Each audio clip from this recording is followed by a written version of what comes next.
my friends, because there are many who will, because of time differences or any other number of reasons, and don't join us, but do wish to watch the videos on Nyaya.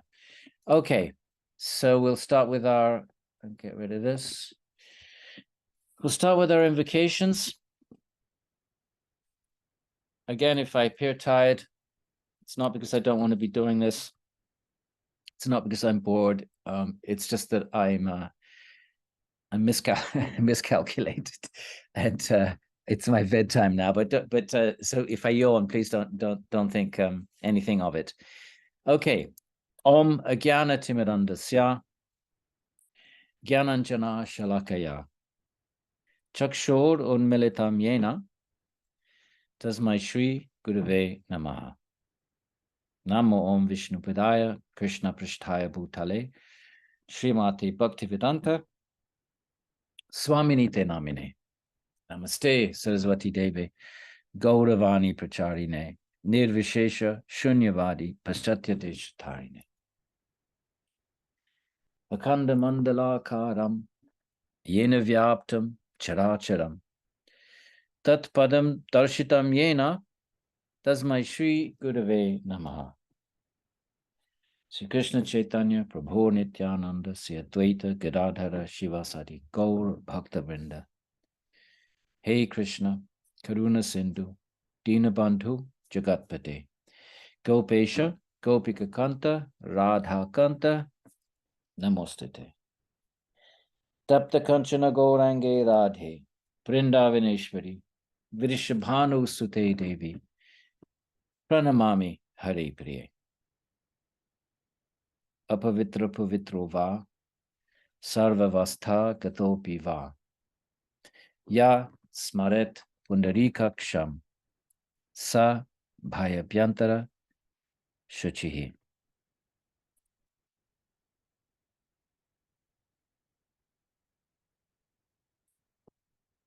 Okay, my friends, so I will see how you like Nyaya. You may not like it at all. But I suggest it's important for you to have a little bit of a well-rounded education in the Vedic kind of ambience, intellectual ambience. So from the so-called 6 schools of Indian philosophy, which is a fiction, because there's so many more, but at some point some Brahmin came up with the idea of 6 schools. That's not enshrined anywhere, by the way. It's not enshrined. It's not like in the Rig Veda or the Upanishads. There are 6 schools. That's not written in any kind of canonical text. In fact, a doxography is a term in philosophy for a compilation of schools.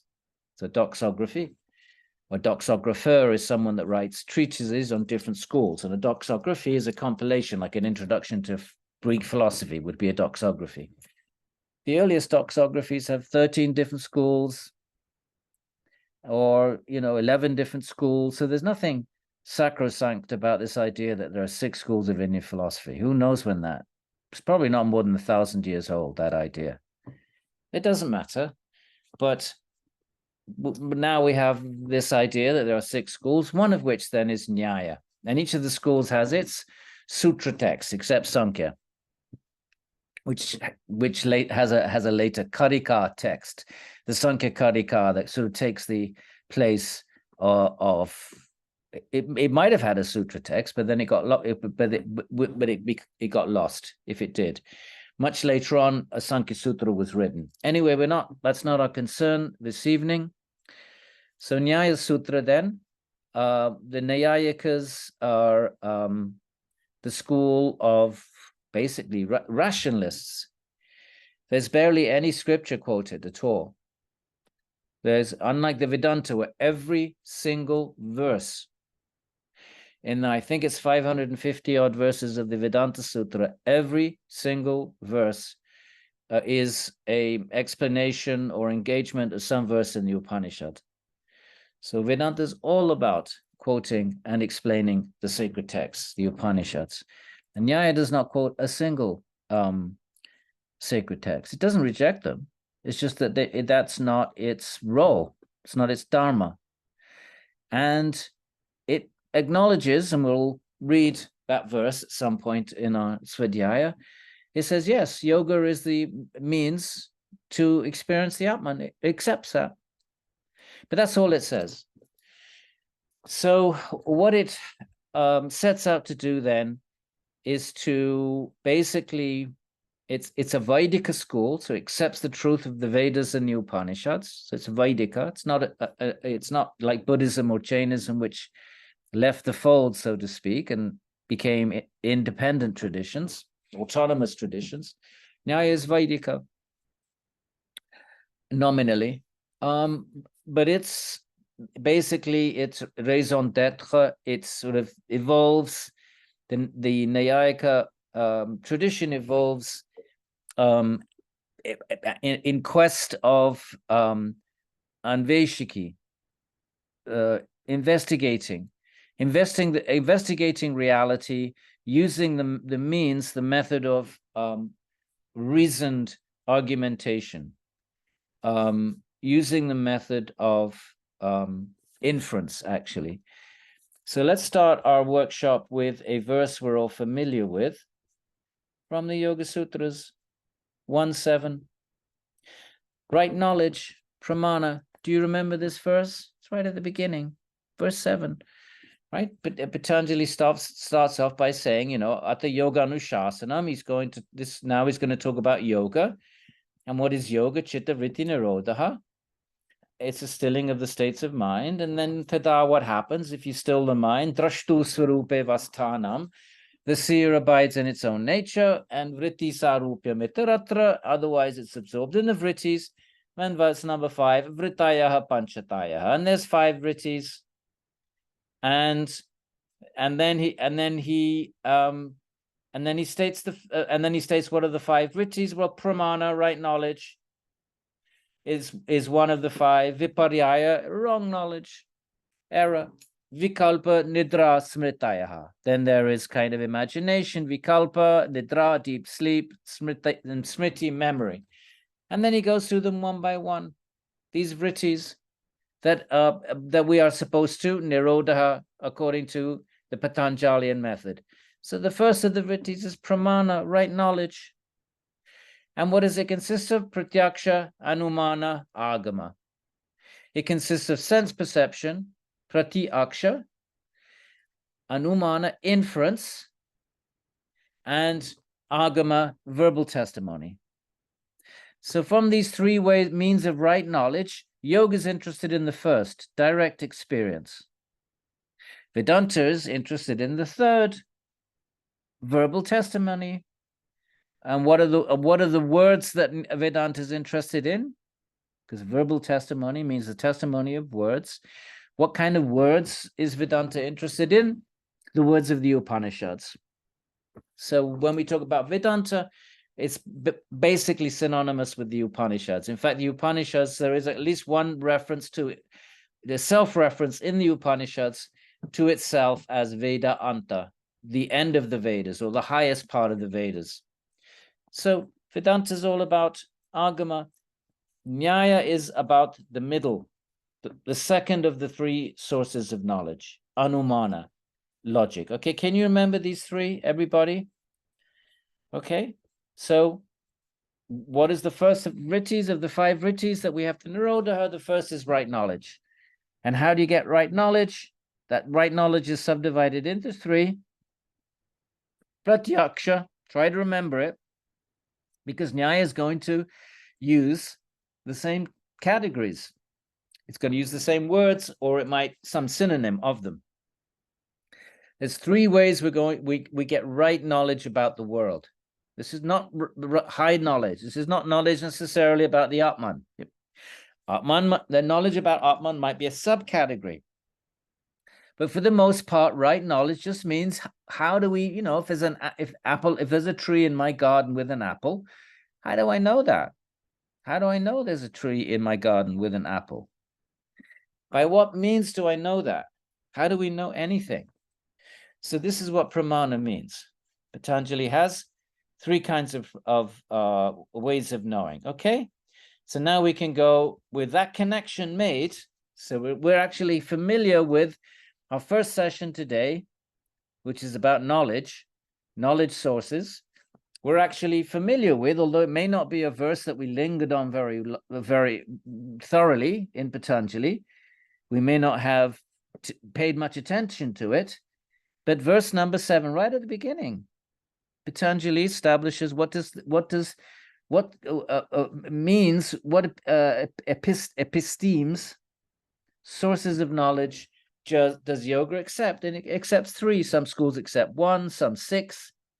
Nyaya accepts 4. But almost all schools, not every single one, but most schools accept at least 3. All right? So Nyaya Sutra kicks off 111 with a discussion about knowledge sources. So that's what our session is going to be on today. My friends, I have no idea how you're going to find Nyaya. You may find it dry. You may find it boring. Clearly, it's not something we study in our yoga communities in the West. But I urge you to take this opportunity to at least get a sense of this school, this Vedika school. So let's kick off. Nyaya Sutra, right? So we know what a sutra is. A sutra is a style, a genre of writing. It's very minimalistic. Sutras are short, and they codify or condense technical information. So it's a genre of writing for technical infants. It's not epic, it's not poetry, it's not metaphoric. It doesn't have the qualities of other types of writing. Poetry has the quality of, poetic embellishment and onomatopoeia and meter and rhyme and metaphor and simile and all of this. That's a poetic genre of writing. That's not what the sutras are. The sutras are dry. They don't rhyme. They're not in meter. I mean, this idea of chanting the sutras is relatively new, actually. And their function is to preserve technical information. All right. So Vatsyayana is one of the commentators on the Nyaya Sutras written by Gautama. So Vatsyayana is one of the commentators. I forget his date. I'll try to remember to look it up for next time. When an object, let's read together, my friends. Edwin G. We can't see the screen. Screen, teacher. It's Oh, still stuck on the Yoga Sutras. okay. So let's do this. And then, can you see it now? Can you see it? No. It's still loading. It's still loading. It's loading. Do we Double click. Now Now we can it see it. Now we There. can. see it? Yes. It's all Okay. good. You all have the you all have the link. It's on my website if you want to follow along on your own. Otherwise, we'll read together. So, Vatsyayana the commentator. When an object is comprehended through a knowledge source, okay, pramana, we just read the verse in Patanjali. Patanjali recognizes 3 types of pramana. So there's 3 types of knowledge sources through which we get knowledge, methods of gaining knowledge. 1 is through the senses, 2 is through inference, 3 is through words. These are the 3 modalities of getting knowledge that Patanjali accepts and Nyaya also accepts, as we will find out. So these are knowledge sources. So when an object, let's go with our tree in the garden, is comprehended through a knowledge source, a pramana, let's remember this word, then what happens? It becomes possible to engage in successful goal-directed activity. Nyaya is a really practical school. They are realists. There's a real world out there, and really the proof of we'll see. The proof of the veracity of a knowledge source is that it works. What does it mean that it works? We can engage in successful goal-directed activity. If there's a tree in my garden and it has an apple, And if I apprehend it through a knowledge source, either I see the tree or somebody tells me there's a tree out there, that's through the third form of knowledge, or I make an inference that there's a tree out there in some form or fashion, then what happens? I can go out and pick an apple and eat it. So I have success in my activities. Nyaya is not, it's not mystical. It's very down to earth and practical. So a knowledge source is useful for attaining the goals of life. If we don't have knowledge sources, we don't even know there's a world out there.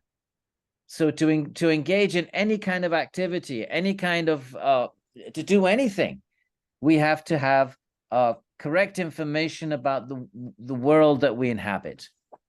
So without a knowledge source, there would be no effective cognition of an object. We wouldn't know anything or see anything or apprehend anything. We wouldn't know there was a world out there. So the only way we know anything is through our knowledge sources. When someone grasps something by means of a knowledge source, right? So I grasp through my eye that there is a tree. The person may desire to obtain it or avoid it. Right, so the attraction and aversion, raga, dvesha, of Patanjali, or neutral, of course. But obviously shades of gray. But raga, dvesha, these are the classic dvandvas, the dualities that Patanjali talks about under the kleshas, that Krishna talks about, the dualities, raga, dvesha.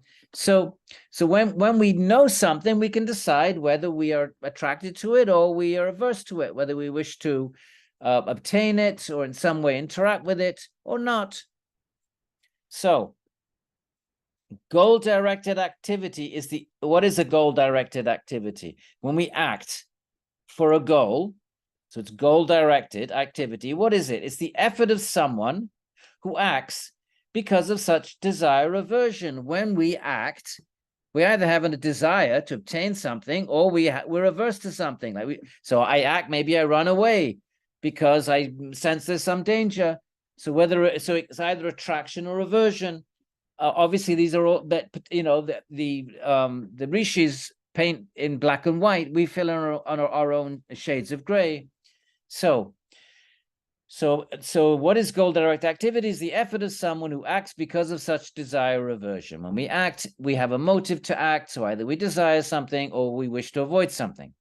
For goal-directed activity, right? Any action that you do surely is connected to a goal.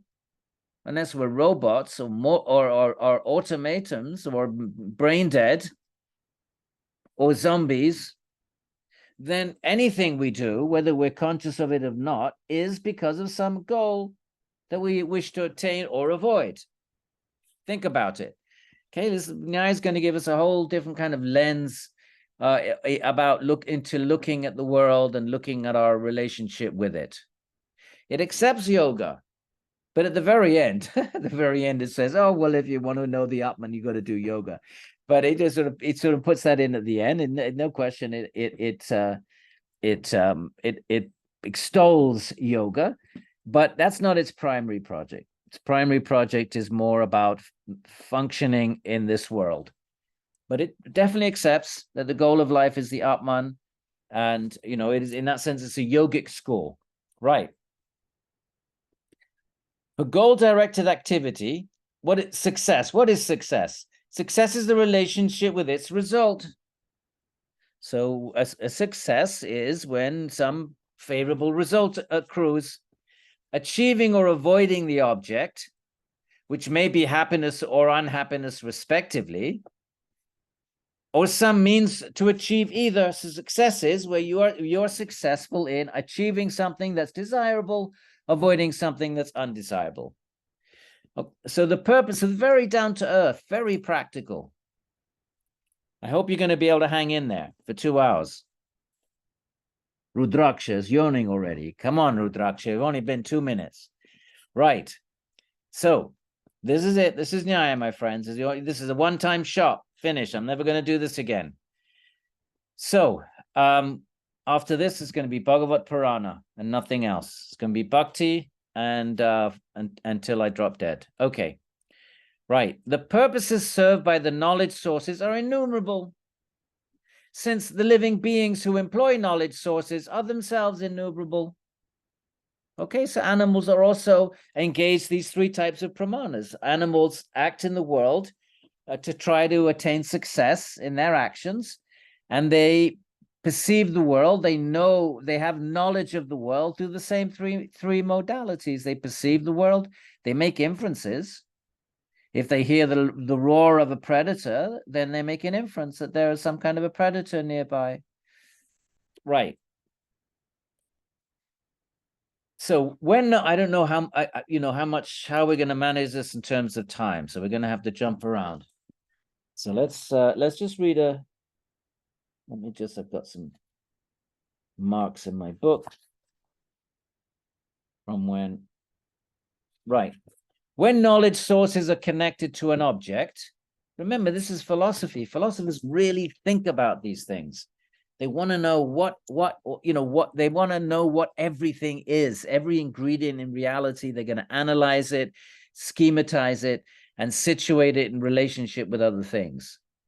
So when knowledge sources are connected to an object, like the tree in the garden, that's the object. My knowledge sources are my eyes or whatever. So too are the knower, known, and knowledge. There's four ingredients here. In order to attain a knowledge, what the philosophers call a knowledge episode. A knowledge episode is a state of mind that contains knowledge. They call it an episode. I don't know why. It seems like a weird way of putting it, but fine. So if I know there's a tree in the garden, then I have a knowledge episode. Now, what is involved in this? There's the knower, because knowledge requires a knower. The knowledge source, start again. This knowledge source, whether it's sense perception, inference, or words, that knowledge source requires a knower who's using the knowledge source, the known, the thing that is to be known, the apple tree, and the knowledge itself. The knowledge of an apple. There is an apple tree in my garden. That's knowledge. That requires a knower, a being who knows about it. It requires the object known, and it requires a source through which that knowledge is attained. These are four ingredients. Why is this? Because, right, why is this? Says Vatsyayana, raises a rhetorical question. Because in the absence of any of these, in the absence of a knower, who would know the knowledge, who would know the known? In the absence of a knowledge source, nothing would be known. In the absence of the known, so you need to have all four of these things in place for knowledge to accrue. We can't miss any. We can't be missing anyone. Because in the absence of any of these, it will be impossible to have knowledge of an object. Of these four, the person who acts possessed of desire or aversion is the knower. The knower engages the world out of desire and aversion. If you think about it, everything you do, maybe just consider this now, in your own lives, everything you do is connected to a desire or aversion. So you get up and you go to the bathroom. Well, that's a kind of a desire, or you could maybe it's an aversion. You don't want to wet yourself or something. But everything you do is connected to desire and aversion. Actually, raga dvesha. Even Patanjali says it. It says avidya. First of all, there's ignorance of the self. Then there's asmita. Then you think you're this body mind. And now you've got those two bits in place, that you're absorbed in this physical body. Then what? Raga dvesha. You navigate the world, raga dvesha, trying to fulfill desires, and dvesha, avoid aversion. So it's not like Nyaya is a different school. It's just going to analyze things that Patanjali just kind of throws out there.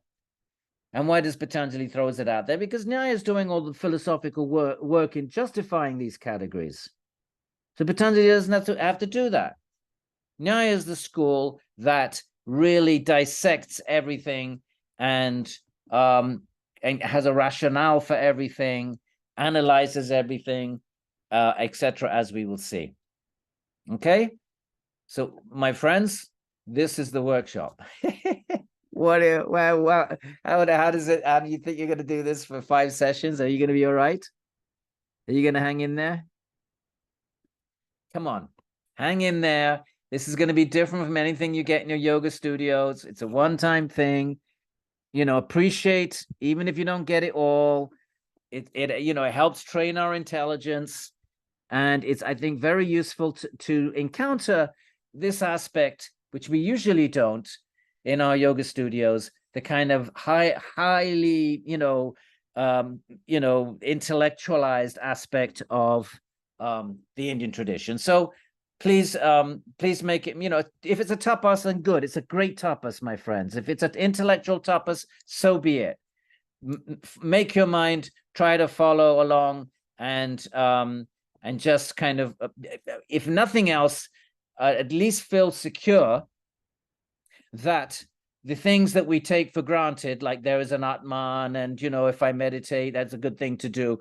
These things that we might just take for granted. It's I think reassuring to know that these claims, these yogic claims, have been really, really, really engaged and analyzed and dissected by some of the most sophisticated intellectuals, kind of known to humankind. So if nothing else, I think that's useful. Okay, let's keep going. If I can get back to my text. One participant. I don't know why it's doing that. One participant can. Where's my text go? What happened to my text? Weird. Okay. One participant can share at a time. Why did I stopped sharing and the text disappeared? It's back there, but how do I get you to see it? Ah, now it's letting me. Okay. Right then. So of these, the person who acts possessed of desire or aversion, think about it, everything we do, okay, because ignorance, you can't see ignorance. We're told, we're in avidya, we're told, all the sacred texts tell us, okay, we're in ignorance, we're not aware of our atman. But, it's kind of a theory, it's theory for us. It's information we receive through words. We haven't realized that. Ego, we maybe have a bit of a clearer sense of our ego. We can feel that ego. We can sometimes we're acting in sexist ways or racist ways or egoistical ways, and we can have our attention drawn to that. So ego is the second klesha is a little easier to discern. The first one's purely theoretical. We are told we're not this body. We don't know that. We haven't experienced our atman. We know we're conscious, but we're not, that's a lot more hypothetical for us. Ego, a little bit more something that we can, comprehend and we can perceive. But the third and the fourth kleshas are obvious. Raga and dvesha, we perceive our desires and our aversions, whether we're yogis or not. So that's much so based. So he's going to say here, so of these 4 ingredients in the production of knowledge, the person who acts possessed of desire or aversion, everything we do must have a motive. So that motive, if you want to, you could think of it as a desire or an aversion. A motive is actually almost synonymous with the idea of a desire. You have a motive to do something. That means you have a desire to do that thing. Desire is huge in yoga philosophy. The entire Gita is about giving up desire. So, but anyway, so the person who acts possessed of desire or aversion is the knower. That by which something is known is the knowledge source. So the knower, in order to know something, has to have a knowledge source, a means, a method of knowing that thing. Otherwise, if just a knower existing, if a knower existed in its own nature, it would be a liberated soul, actually. That's Svarupa Vasthanam of Patanjali then. If the knower just knew the knower, well, that's the whole goal of yoga, is for consciousness to be conscious of consciousness. But if that's not the case, and then if the knower is knowing anything, then there needs to be a knowledge source or a method by which that thing is known. So that which is known is the object of knowledge, right? Four things: the knower, the knowledge source, and the object of knowledge. All right. And veridical cognition means to know something correctly, produced in the right way. And he's going to talk about this. What does that mean to be? How do you know that your cognition is veridical? How do you know it's true? How do you know it's not false knowledge, which is the second vritti? Nyaya is going to engage in that.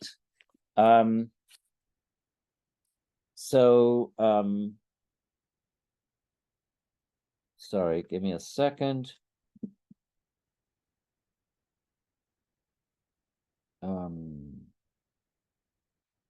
Okay.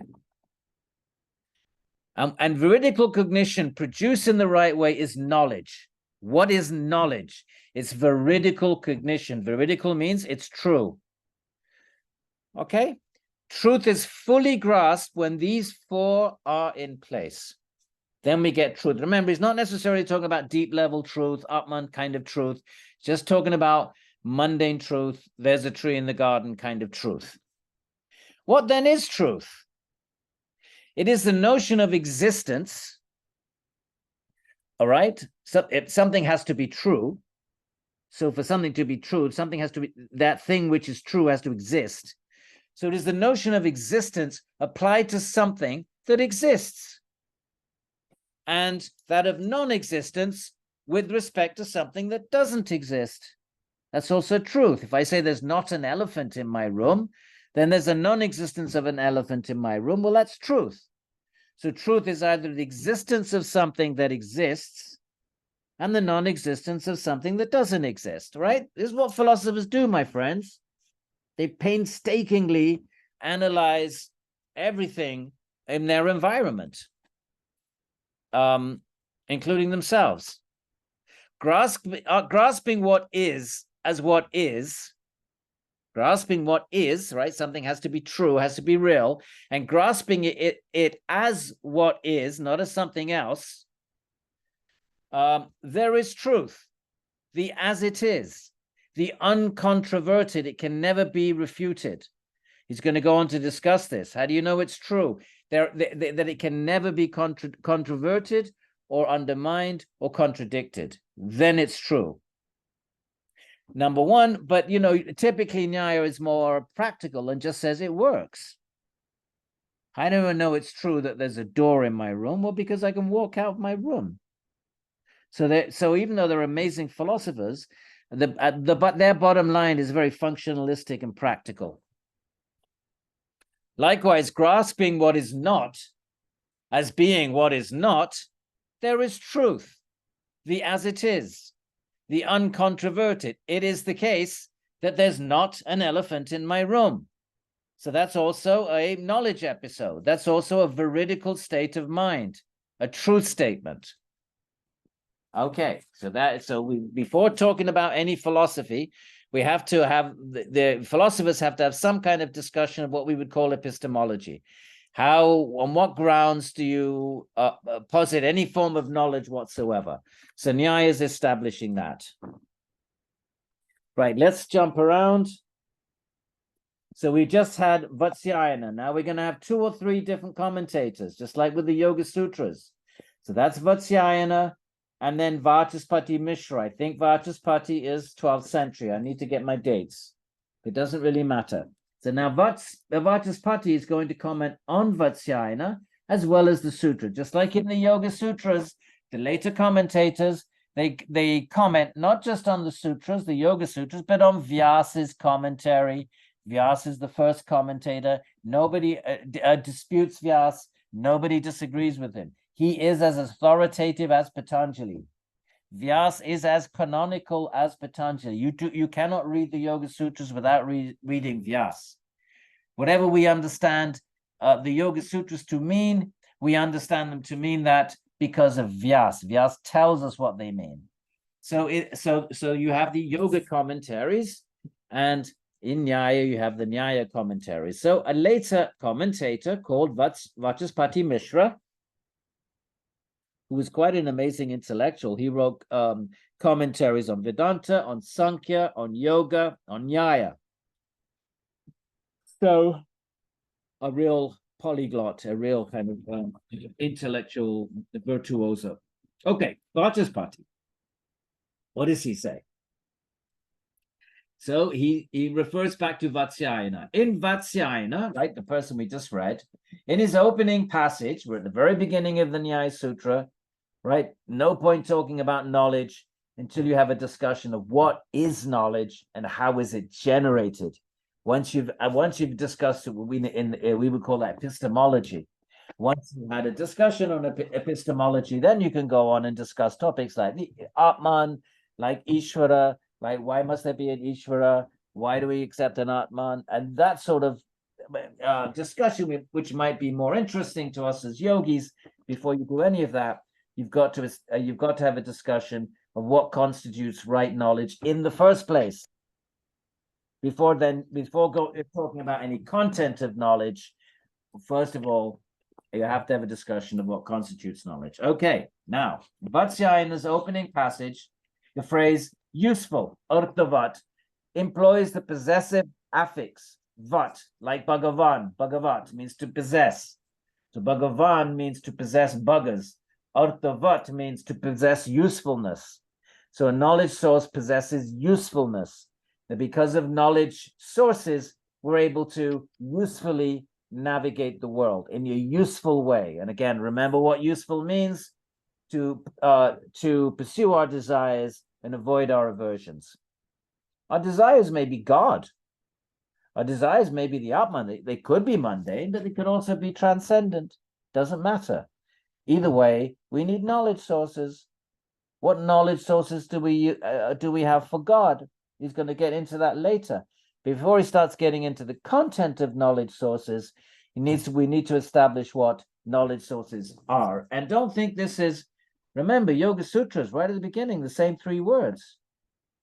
The reason Patanjali doesn't have an extended discussion about it is because Nyaya does that work for him. So he doesn't need to. So the schools overlap in very important ways. They all can disagree, and they do disagree on particular issues, but they overlap. Okay, let's keep going.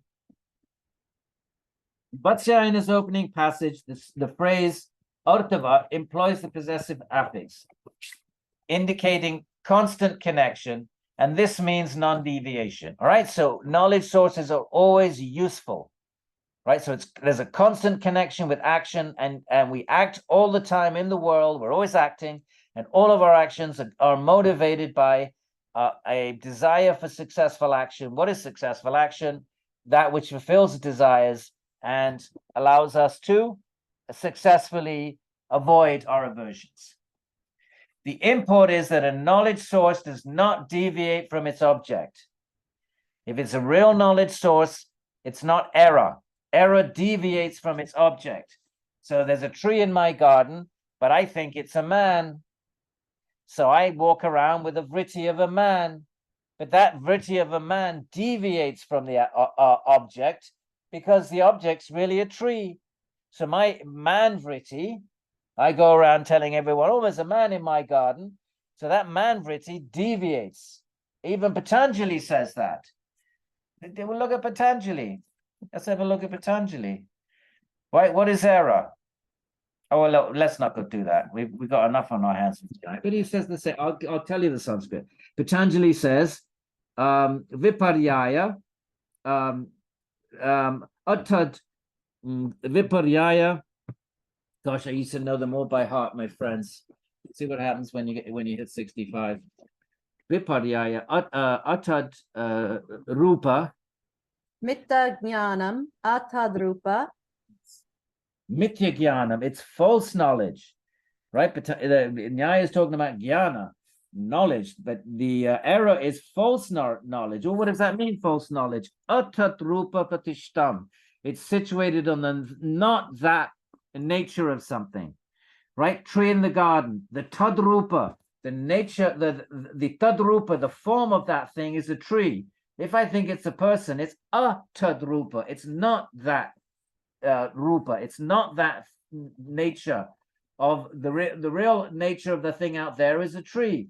So if I think it's a man, then my vritti of a man is literally the not that nature of the object. Okay, so that's error. So Nyaya is saying the import is that a knowledge source, if it's real knowledge, it doesn't deviate from its object. It's not going to tell you that the tree is a man. If it does that, then it's deviated because it's a tree. A knowledge source, non-deviation. What does it mean? It's non-deviation. That knowledge does not deviate from its object. That it gives you an accurate picture of that object, a true image of. Remember, they're realists. There's a real object out there. Reality's out there, whether we observe it or not. So, and how do we know it? In a way that doesn't deviate from its reality. What does it mean not to deviate?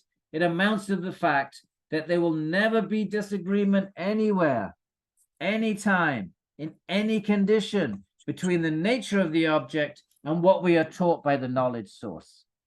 So error is a different thing altogether. There is no such thing as wrong knowledge. There's knowledge and then there's error. Error is a completely different thing. So what is real knowledge? It never deviates. The tree is a tree. And that knowledge of the tree, it never gives me a vritti of any other thing. When I know it to be a tree, and nowhere, anywhere, at any time, in any condition, is there any deviation between the object and what the knowledge source, the information the knowledge source is giving us about that object, then that's genuine knowledge. There's no deviation. Is that clear?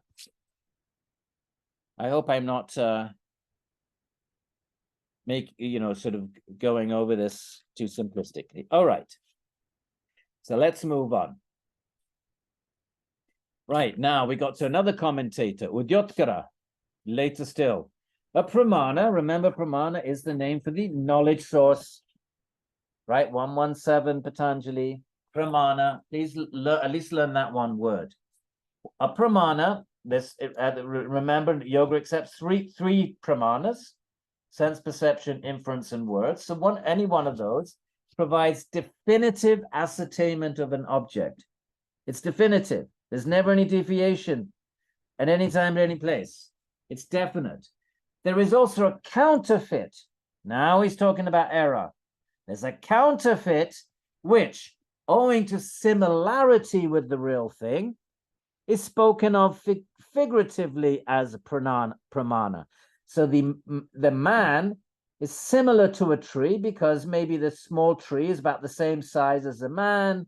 Maybe the thickness of the tree is about the thickness of a human being. So there's some similarity. So, but it's really a tree, but I think it's a man. So it's a counterfeit. What I think of as knowledge is a counterfeit. It's false. It's an error. So how do I make an error? Because there's similarity. So he's going to go on to discuss that. What similarity is there between the imitator, the man, when it's really a tree? The man is the imitator. It's a false knowledge. So what is the similarity between the imitator and a genuine knowledge source? It is ascertainment through universals.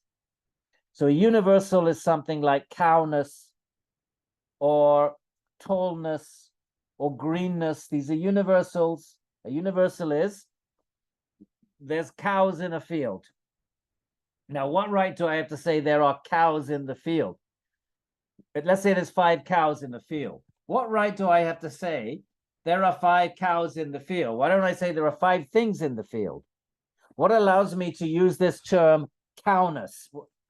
Why don't I just say, look, there's one black and white thing there with 4 legs, or there's another black and white thing over there? What right do I have to say that? What property do those 5 things have such that I can say there are 5 cows? There must be a property, because actually each one is different.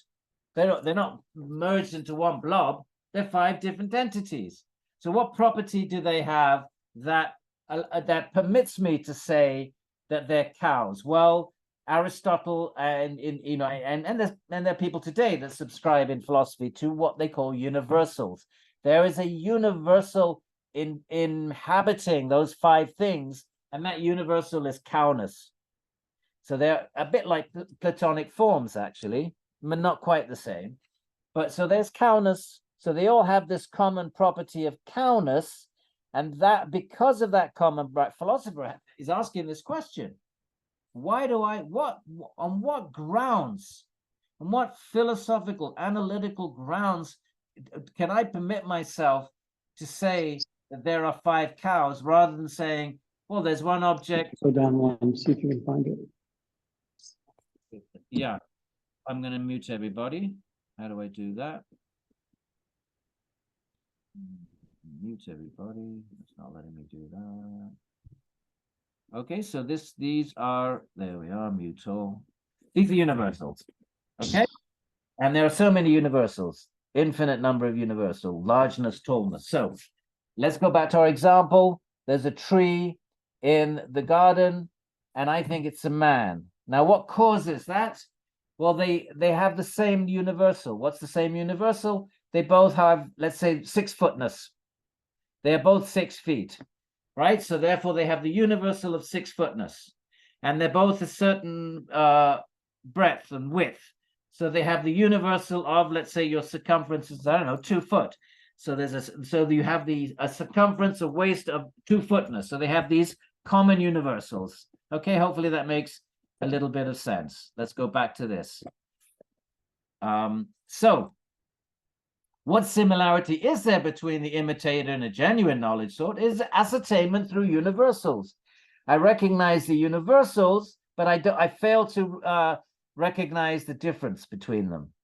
I only see the universals that they share, and therefore I can easily make an error and say, oh, that thing over there, it's 6 foot, it's 2 foot wide, it must be a man. So I've recognized the universal that the man shares with the tree, but I fail to perceive the difference. Now, let's say that at a certain point I realize that the tree isn't moving, and I realize that's a bit odd. How can that be a man just standing there without moving for 2 hours? I go back, have a cup of tea, have a meal, come back, and there it is in exactly the same place. It hasn't moved. Then I might start to think, wait a minute, something's wrong here, because something's wrong, and then I begin to recognize a distinguishing feature that a man would have moved, whereas a tree wouldn't. And then I reconsider my idea of what my knowledge was. Okay, so both the real thing and the counterfeit present universals, otherwise you wouldn't make an error. The classic example of the silver and mother of pearl. So you walk along and you think it's a bit of silver, and you're all excited, you found silver, and so you have the knowledge that it's silver, and you go back to your village, oh, I found silver, and then the villagers run out, where's the silver, and they recognize it's mother of pearl. Now, why did that happen in the first place? Because they have the universal of shininess. The silver shininess exists in the silver, and silver shininess exists in the mother of pearl. And because of that universal, you're able to make that error. Okay. But the real thing and the counterfeit, they present universals. So how do you distinguish both the real thing and the but acting on the basis of a genuine source leads to success. Now we're back to usefulness and success in action. How do I know that that's silver, that's mother of pearl, and that's not silver? Because when I go to pick it up, I want to take it to I think I become a rich man. I think I found silver, right? That's my intention, that's my desire. But when I pick it up, I realize, oh, it's worthless. It's just a mother of pearl shell, and therefore my error leads to failure in action. You fail. So I failed to make a lot of money, sell it as silver. Whereas if it was real silver, I would have success in action. So they're really practical. They're practicalists.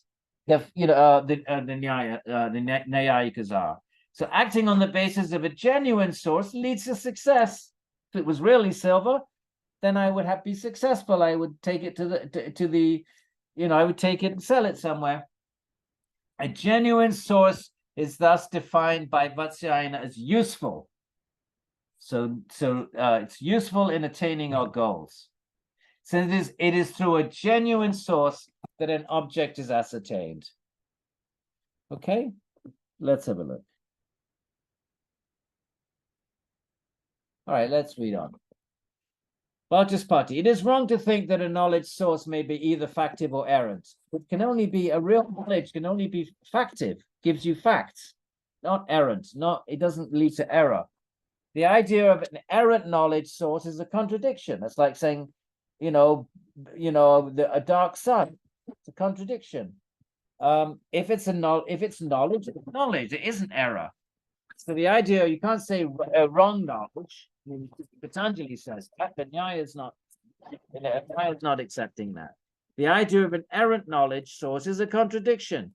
Therefore, Udyotkara, the previous commentator, explains a knowledge source is that which provides definitive ascertainment of an object. Definite. And how do you know it's definite? Number one, because it allows success in action.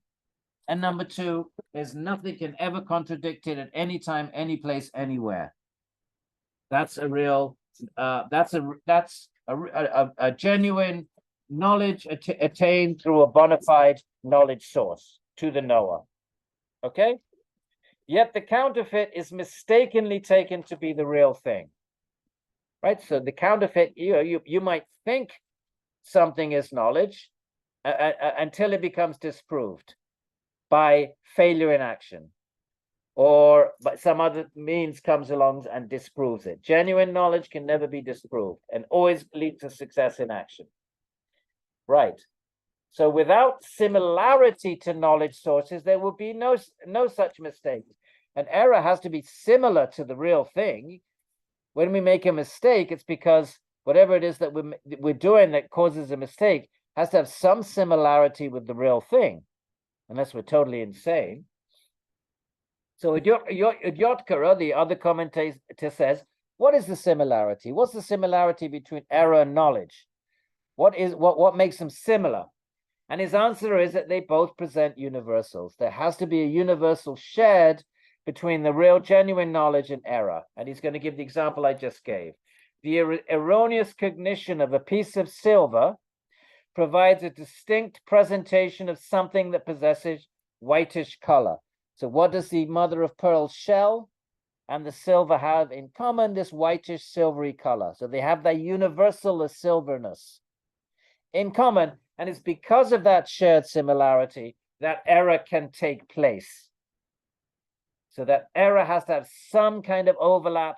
Well, the way they frame it, there has to have some universal in common with something that's genuinely true. Okay? If there's no connection at all, then how would you make a mistake? There has to be some connection. And that connection is a universal, a shared property. The erroneous cognition of a piece of silver provides a distinct presentation of something that possesses whitish color.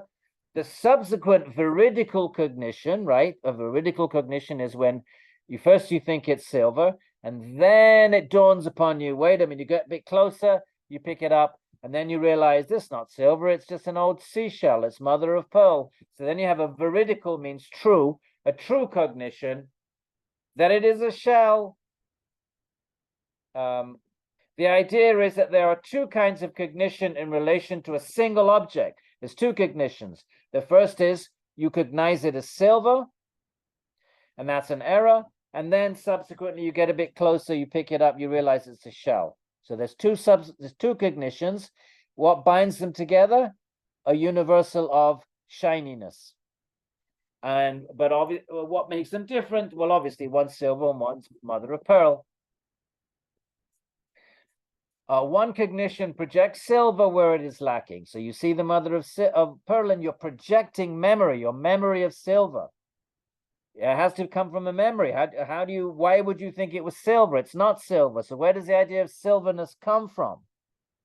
can only come from a memory in your mind of silver that you've seen in the past. And that memory, that experience, the samskara of silver then gets projected inappropriately. But when you mistake something, it's very important actually for one of the arguments of Vaishnavas against Shankara's Advaita Vedanta is that in order for there to be error, the thing that you're projecting erroneously, you must know that thing from some previous time. If you're not going to project silverness on a shell unless you already know what silver is. So you already seen silver, maybe not today, but yesterday, a week ago, some other time, you've encountered silver, you perceived it, it becomes a memory imprint, becomes a samskara. Maybe it's not active, but it's dormant in the mind. And then something that has a shared universal shininess triggers the memory of silver, and you project that memory inappropriately onto what is in fact a shell. You see how this is important for the Vaishnava arguments against Advaita Vedanta? Shankara's going to say the world is false, and it's a mental projection. The Vaishnavas say, if you are projecting the world where it's not, but there must be a real world that you experience in order for you to project it, even if you're projecting it inappropriately. Do you see, Ellen? Do you see the argument?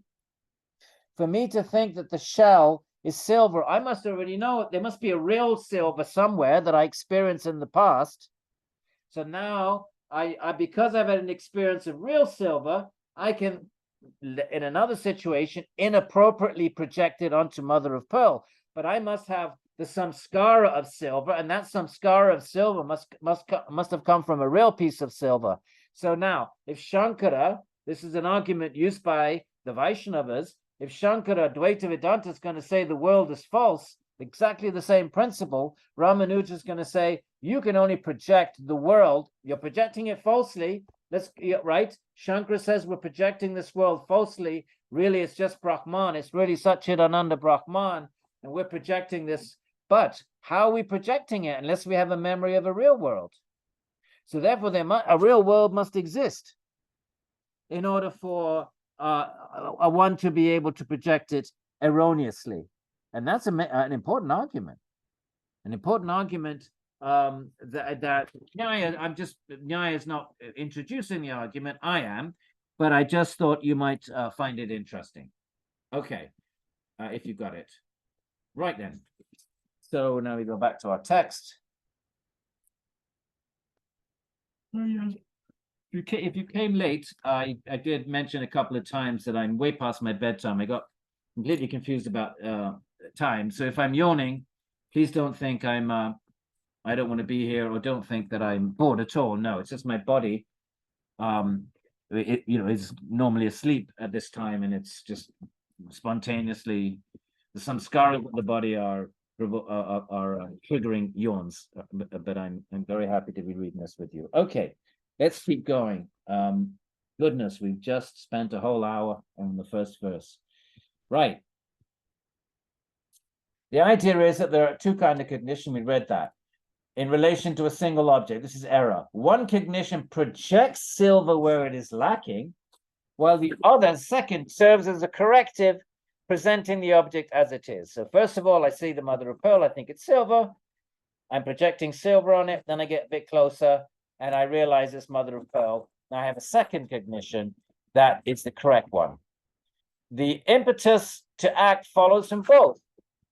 So whether it's mother or pearl or silver, I want to act, I want to pick it up, take it to the shop and sell it.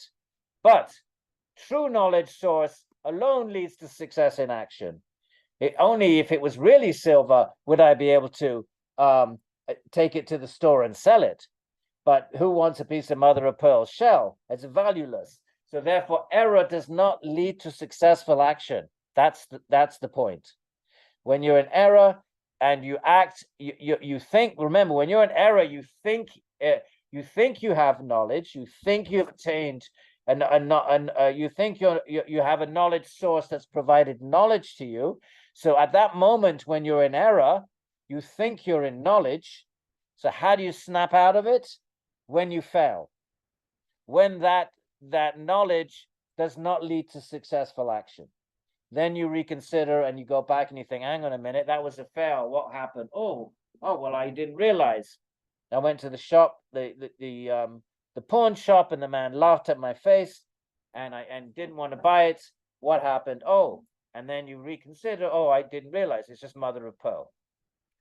So the impetus to act follows from both, but true knowledge source alone leads to success in action, while the non-knowledge source does not, as it deviates from the object. The object is mother of pearl. I think it's silver. So my vritti of silver deviates from the reality of that object. Okay. Let's move along. Right, now we get exactly what Patanjali has, except Nyaya accepts 4 sources of knowledge. Patanjali accepts as perception, inference, and testimony, or words. And Nyaya adds this other one, analogy. We're not going to spend any time on it. It's not very interesting, and not all schools accept it.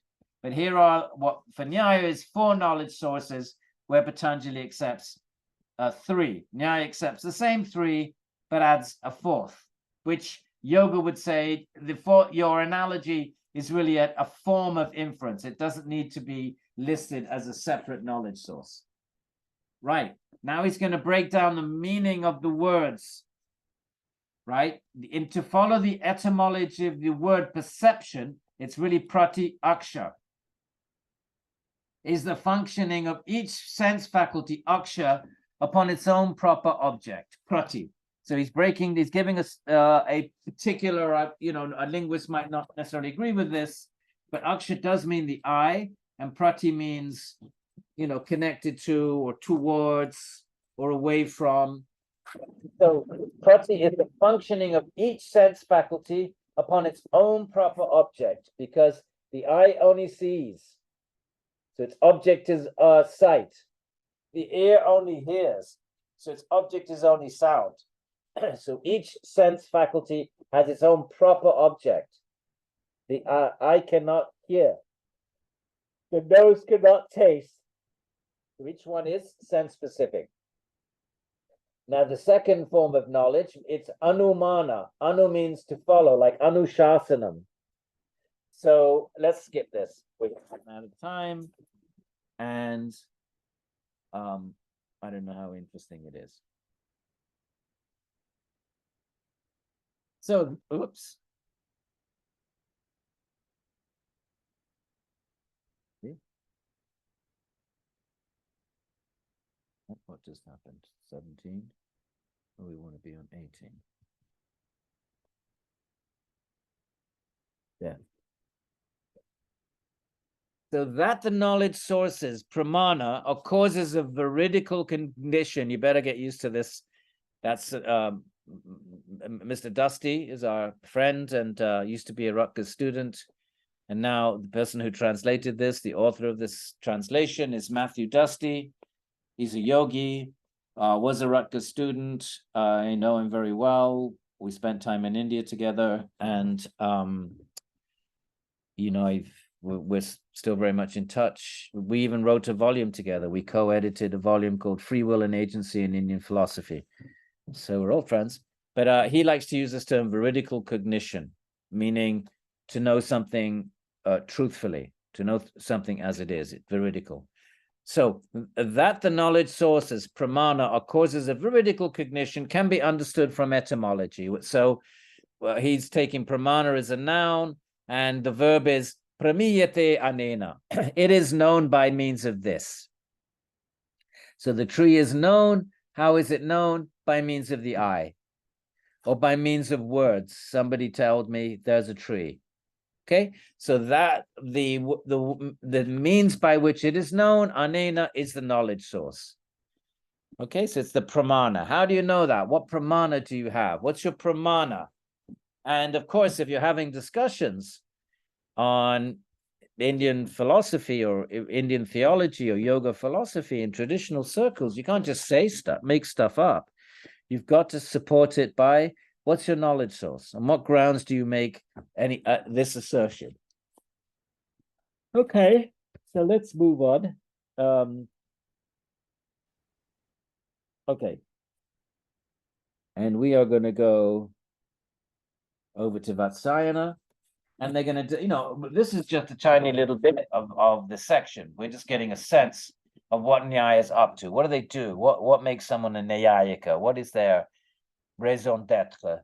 What's their contribution to the Vedic intellectual world? Is this kind of analysis of everything, meticulous analysis, which is what philosophers do and scientists. Now, Vatsyayana, the commentator Vatsyayana raises the question, do the knowledge source converge upon the same objects, or is each restricted to its own domain? Right? Can something be known only by senses, or only by inference, or only by words, or do they all three of them converge on an object of knowledge? And he answers, we find it both ways. It can be either way. Okay, and then he gives an example. There is an Atman. So you make a proclamation. There is an Atman, and your opponent says, or your interlocutor says, on what grounds do you say that? What's your knowledge source? What is the basis for your statement? There is an Atman. So in that case, that is known from all three knowledge sources. So it is known from the teachings, from the words of trustworthy authority. What are the words, the trustworthy authority? The Upanishads. So the Nyaya is Vedika. What does it mean to be Vedika? You accept the words of the Vedas and Upanishads as authoritative. So how do we know the Atman? All three knowledge systems converge. So words tell us there's an Atman, the Upanishads do, right? There's also inference, which is going to be one of our sessions later on in the workshop. If you remember the schedule, one of the 5 sessions is going to be on the evidence for the Atman. So, and he gives a quick preview of that. You can also make an inference, know the Atman from inference. There are 3 ways you can know the Atman. All 3 knowledge sources converge. 1, words tell us, the Upanishads tell us. 2, you can make an inference. What's the inference? Inferential marks, right? To make an inference, there has to be a mark. It's going to talk about it later. Smoke, we go with the example we'll find later. Smoke is the mark of a fire. If I don't see the fire, but I see smoke, then I can make an inference. Wherever there is smoke, there can only be fire as its cause. So what? And so I go around saying, "There's fire, there's fire." Someone says to me, "How do you know?" Well, did you see it? I say, "No." Somebody else may have seen it. Then they would know the fire from sense perception, but I didn't. So how do I know there's a fire? Because I saw the mark of the fire, the linga. You've heard of the Shiva linga. The linga is really the sign of Shiva. Linga is actually the word for a male genital. So the male genital is the linga, the sign of a male. How do you know someone's a male? What do you do when little babies are born? You have a look, right? You look at their genitals, and that's a linga. That's the sign of their sex. Or, is that a cow or a bull? We have a look. Well, there's udders, or there's, testicles. So that's the linga. So there, he's translated it as mark. So the smoke is the linga, is the mark of the fire. So there is a mark of the self. What is the inference? What are the telltale signs of the self? On what grounds do we infer? We can know the self from words. Fine, that's one way. But let's say I don't believe in the Upanishads. So they're not reliable for me. They're not authoritative. So I question their value. So is there any other way I can know the Atman? Oh, yes, 3 ways. The second way is inference. What are the marks? Well, the inferential marks for the self are desire, aversion, effort, pleasure, pain, and knowledge. These are qualities that do not reside in any material substance. Material things do not exhibit the qualities of desire and aversion. A stone or an atom or a subatomic particle does not exhibit signs of desire, aversion, effort, pleasure, pain, and knowledge. So things that are material do not have these marks or qualities or properties. So therefore, these properties must inhabit, they must be the properties of some non-material thing, because we have no grounds to suppose that any material entity, has desire and aversion, etc. So therefore, we use inference to say, these properties are very different from material properties like color and shape and texture and sound. Those are material qualities that inhabit material entities, but there are these psychic properties like desire, aversion. By the way, Nyaya is different from yoga. Nyaya has these qualities as properties of the self. In yoga, these are properties of the manas and the buddhi, which are material. Nyaya is a different school, and they have a different understanding of mind and intelligence. So for them, these qualities, what Nyaya would, for a yoga, desire, aversion, effort, pleasure, pain, and knowledge are properties of the chitta, not of the Atman. Nyaya is different. These are properties of the Atman itself. So in that way, Nyaya is closer to, Platonic notions of the soul. Anyway, so that's how you make an inference. You say that there must be an Atman, because where do these properties, they must reside in some substance. He's going to develop this argument more in the later chapter. But right now he wants to make a simple point that the three knowledge sources can converge on the one object. The question was, does each knowledge source only restrict itself to its own object, or can all three of them reveal the same object? And he says it can go either way. He starts off giving examples of how all three of them can converge on the same object. The Atman can be perceived, right, to Vritti Nirodha, or you can make an inference. You can say these properties must reside somewhere. And finally, there is a special kind of perception here. Now he's talking about Patanjali. How do we know the yoga? Through words of the Upanishads, number one, making an inference, number two, that certain properties like consciousness can only inhabit a different kind of substance than material substances, because material substances are not conscious, and therefore conscious entities, that consciousness must reside in a very different kind of special kind of substance. Call it whatever you want, but the Upanishads call it the Atman. Right. The third way is a special kind of perception born of deep meditation, which yogis possess. The Nyaya acknowledges that you can perceive it, but through yoga, the Atman. And then he gives a quote from another sutra, Vaisheshika Sutra. Perception of the self arises from a distinct kind of connection between one's mental faculty of attention and one's individual self. So it's a special kind of relationship between the mind and consciousness. We won't get into it. All right, so but what's the point? The point is all three knowledge sources can converge on the same object. So what else?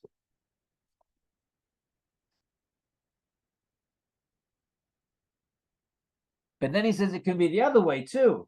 Some knowledge sources can be, they don't converge.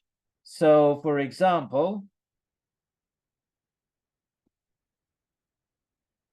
let's not get into this. Oh, why not?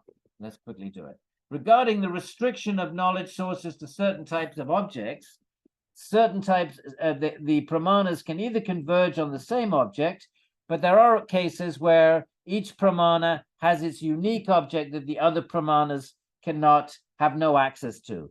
For example, and he gives the example, we find scriptural testimonies such as, and then he quotes the Taittiriya Brahmana, an ancient Vedic text before the Upanishads, after the Vedas. They are the Brahmana texts. And there's a verse, one who desires heaven shall perform the Agnihotri sacrifice. So it's a Vedic sacrifice. If you perform it, you go to a celestial realm. Now, someone could say, how do you know that? And in this case, there's only one knowledge source that gives you the information, because you can't perceive it. And there's no way you can make an inference that if I do this sacrifice, I'll go to this realm. So how do you know? Words only. Okay, so you see the point? So either the three knowledge, in some cases, the three knowledge sources can converge on the same object. And we gave the example of the Atman. It can be known through words. It can be known through inference. It can be known through the perception. But other things can only be known through one of the sources of knowledge. He's giving an example about Vedic sacrifice. You can't see it. You can't infer it. There's nothing you can infer that because I throw some grain in a fire, I'm going to go to a celestial realm in my next life. There's no inference you can construct from an activity such as that. And now, for ordinary person, there is neither perceptual experience nor an inferential mark by which they know of heaven. We don't know, but heaven means celestial realm. So how do we know the celestial realm? We don't see it, and neither can we infer it, but we know it from words. So here's an example where something is known through only one of the knowledge sources. So his point is, some objects of knowledge can be known through all three knowledge sources, and other objects of knowledge can only be known by one. That's all he's saying. Right, let's move on.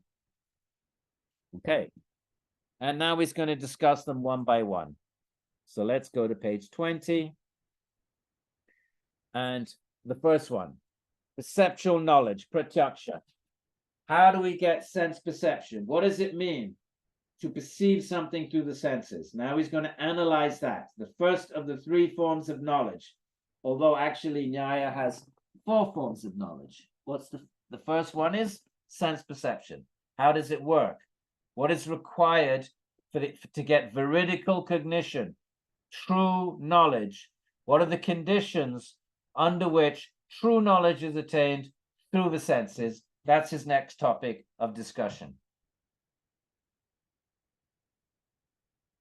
Let's go.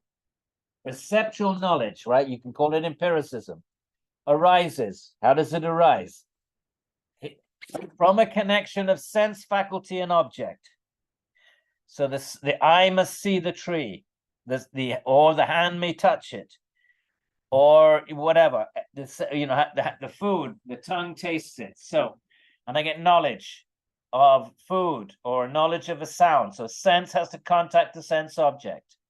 I know what someone is singing because my sense contacts the vibration of the air coming from the vocal cords of the singer. So, four conditions. All right, there are four conditions under which correct knowledge, accurate knowledge, what he's calling veridical cognition. Four conditions under which true knowledge can be attained from the senses. What are they? Number one, connection of a sense, faculty, and object. The sense has to connect to the object to know it. Number two, does not depend on language. It doesn't matter whether you know the word for that thing. You can still have knowledge of it. Doesn't matter whether you know its name or you don't. It doesn't depend on language. It's not a linguistic construct. So here there's a lot of debates with Buddhists who actually say that it's a mental construct, whereas Nyaya are arch realists. But we won't get into that. So it does not depend on language. Is inerrant. He's already discussed this. It can never deviate under no condition. Can never just be disproved, undermined by any time, any place. Then it's a proper knowledge. That's the third. It is definitive. It gives you accurate information that's definite. It's a post, not a man. It's a tree, not a man. Okay? If these four conditions are in place, then we can say we know something through our senses. So you see, this is quite a sophisticated analysis of empiricism, I mean, in my opinion. Okay, so let's skip about. Go over there. So we're going to skip about because we've already. Well, you know me, I always go on for much longer than our 2 hours. I may not today, my friends, because of the the fact that it's way past my bedtime.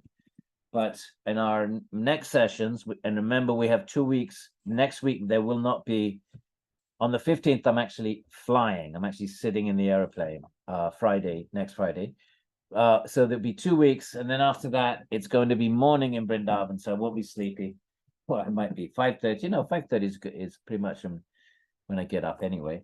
So I may not, and of course we can go on for as long as we want to go on. But tonight, we may keep it a little bit short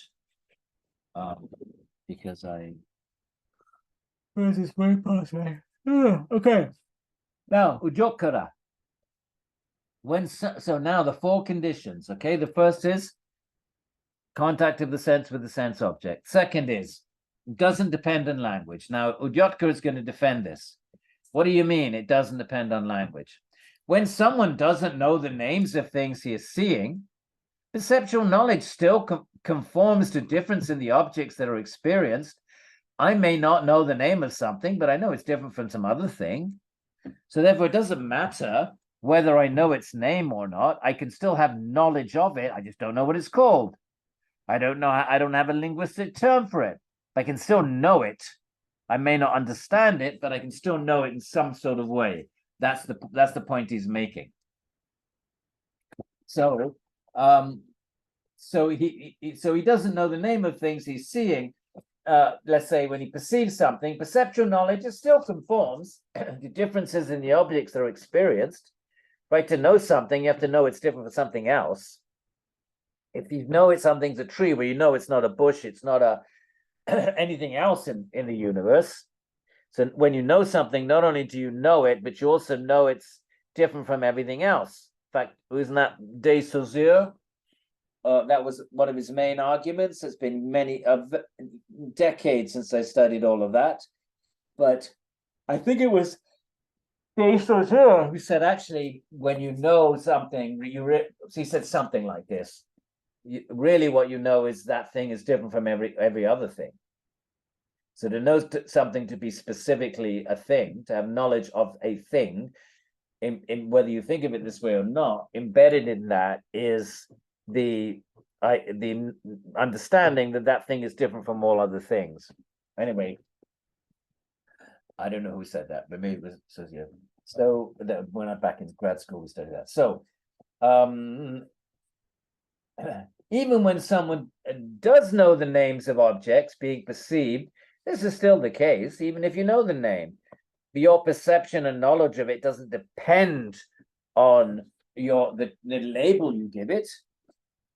The name for the object is employed only after perceptual knowledge is produced. First, you have to know it, and then you remember its name. So the naming of it is subsequent to the cognition of it.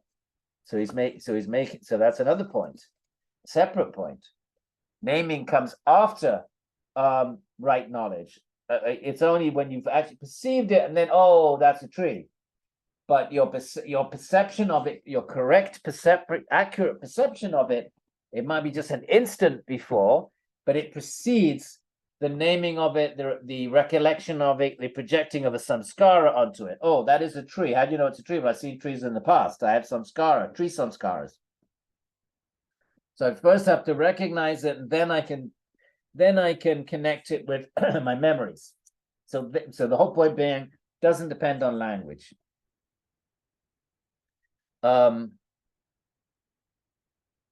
the third condition, okay? Let's go back to the verse. So perceptual knowledge arises, right? The first of the Pramanas, the first mode of right knowledge is connection of the sense faculty and object, okay? Does not depend on language, doesn't matter whether you know the name or not. Now the third thing is inerrant, cannot be falsified, right? So what's he going to say about this? During the summer, the sun rays and the warmth radiating from the hot ground pulsate together and come into sensory connection with the visual organ of a person situated at a distance. He's talking about mirage. So mirage is false knowledge. You're thinking it is an oasis with a lake, but it isn't. What is it really? And look how he's fairly scientific here. The sun rays and the warmth radiating from the hot ground pulsate together and come into sensory connection with the visual organ of a person. So a person sees it. He sees this hot air pulsating, but he's perceiving it erroneously. He's seeing it as a oasis and water. He's having a perception, just a wrong one. Now, in such a situation, right, the mirage, the cognition water arises for the observer. Owing to, why does he think it's water? Because it's owing to the connection between his sense organ and the object. So he's seeing it. But what he's seeing is really hot air arising from the desert. So to exclude such, that's a false cognition. That's like mother of pearl and silver. So Nyaya Sutra wants to exclude that, right? This is the third condition. Number one, contact of sense with sense object. Number two, does not depend on language, right? This is what makes these are the requirements for correct knowledge achieved through the senses. The first of the four ways of knowledge. So we want to exclude error. So we do exclude such false cognition from the definition of perception proper. The author of the sutras, that's the Gautama, the person who, right? These are commentators. They're not the author of the sutras. They're author of commentaries. So they often refer back to the sutrakara, the author of the sutra. So the author of the sutra, Gautama, wants to exclude false cognitions from the definition of perception proper. He wants to make a distinction between true perception and false perception. So that's how I added this. So the author of the sutra includes the qualifier inerrant. That's one of the four requirements. Back we go to perceptual knowledge arises from a number one, connection of sense faculty and object, sense object. Number two, does not depend on language. We just discussed it. And number three is inerrant. There's no error. Okay. So, and now the commentators, well, they unpack the verse. That's what commentators do. They tell us what the verse means. So,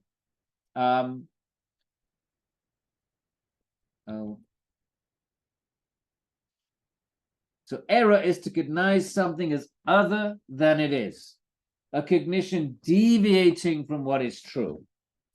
Okay, thinking it's water when it's a mirage. Perception, which is inerrant, cognizes something as it truly is, undeviating from what it's true.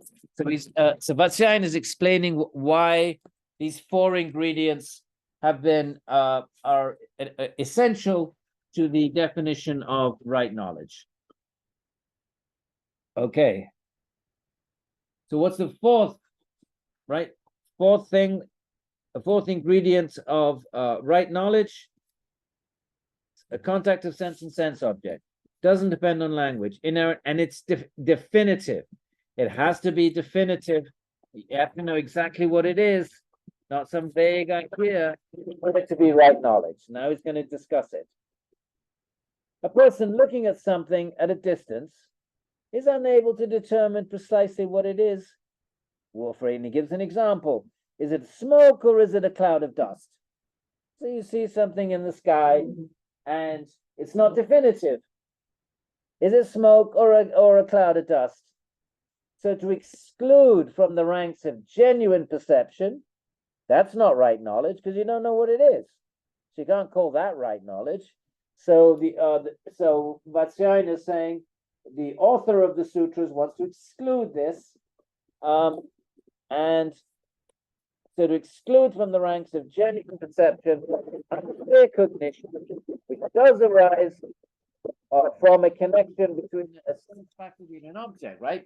Because you're seeing, so your senses are contacting something real, but you're just not sure if it's a dust cloud or smoke.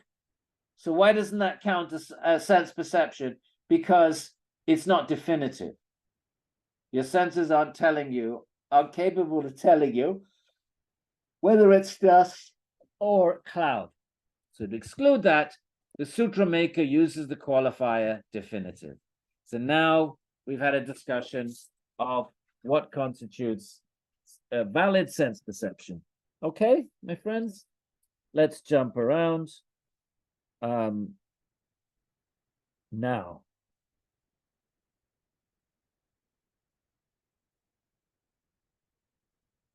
Let's skip that. All right. Okay. Let's go on because we're running out of time. And we'll go to the second way of knowing. We just had a discussion. The first way of knowing, is everybody doing okay? You're all out there? I'm surprised we have no disappeared. We start off with 114 and after about an hour we're down to about 34. No. Okay, good. I'm glad we're friends. We'll take questions, but let's just have a quick peek. Sure, right up there. Okay, so we've only got another half. We've done well. Well done. I was expecting.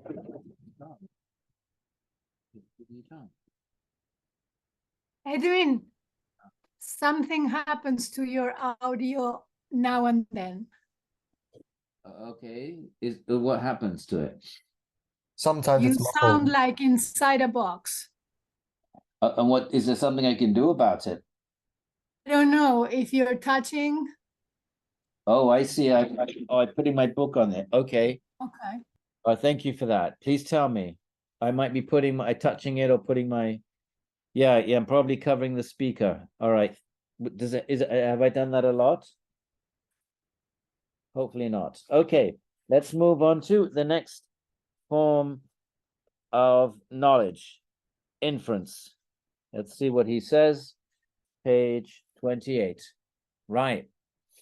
115. Next is inference, right? Next to what? The first one, sense perception.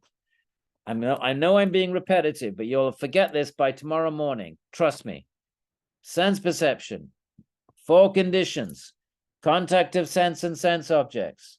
Number 1. Does not depend on language. You can still see something whether you know what it's called or not. Number 2. Is definitive.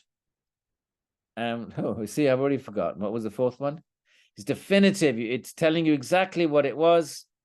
And Inerrant. pardon? Inerrant. It's inerrant, does not deviate ever at any time, at any place.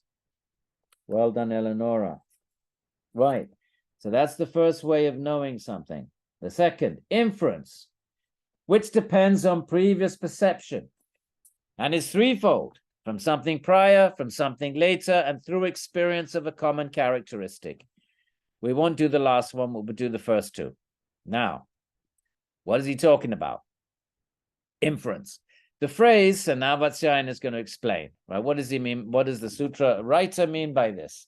The phrase depends on previous experience, refers to perception of the relationship between the inferential mark and what it marks, as well as perception of the mark itself. Okay, let's go back to our fire, smoke. Smoke is the inferential mark of the fire. It's the mark of a fire, the linga. We already mentioned it. So when you don't see the fire.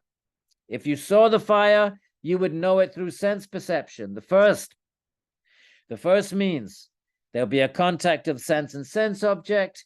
It will be beyond language. It will be inerrant. You'd actually perceive it. You wouldn't be making an error. It's not a mirage. And it will be definitive. Remember, it is a fire, not a red flag waving in the wind. Right. That's one way of knowing the fire. So I go to the mountain and I see the fire, and the 4 conditions are in place. Sense sees the sense objects, that whether I know the name of it or not doesn't matter. I perceive it. It's beyond language. It's inerrant. It's really a fire. Definitive. One way. The second way I can know there's a fire, maybe I go from the other side of the mountain. I don't see it. So how do I know it?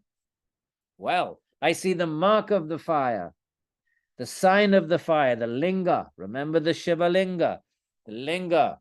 The linga is usually the black aniconic form of Shiva. It's a genital. that's worshipped in the Shiva temples. I have one in my pond outside. Beautiful Shiva linga. I leave Shiva outside because he likes to be outside. At least certain forms of Shiva. Right. Now, what does inference depend on? It depends on previous perception of the relationship between an inferential mark and what it marks. So I have to know that smoke is the sign of a fire. How do I know that? Previous perceptions.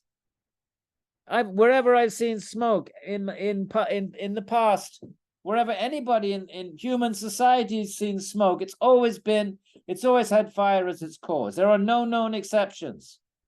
It cannot be disproved. No one has ever encountered smoke which did not come from a fire.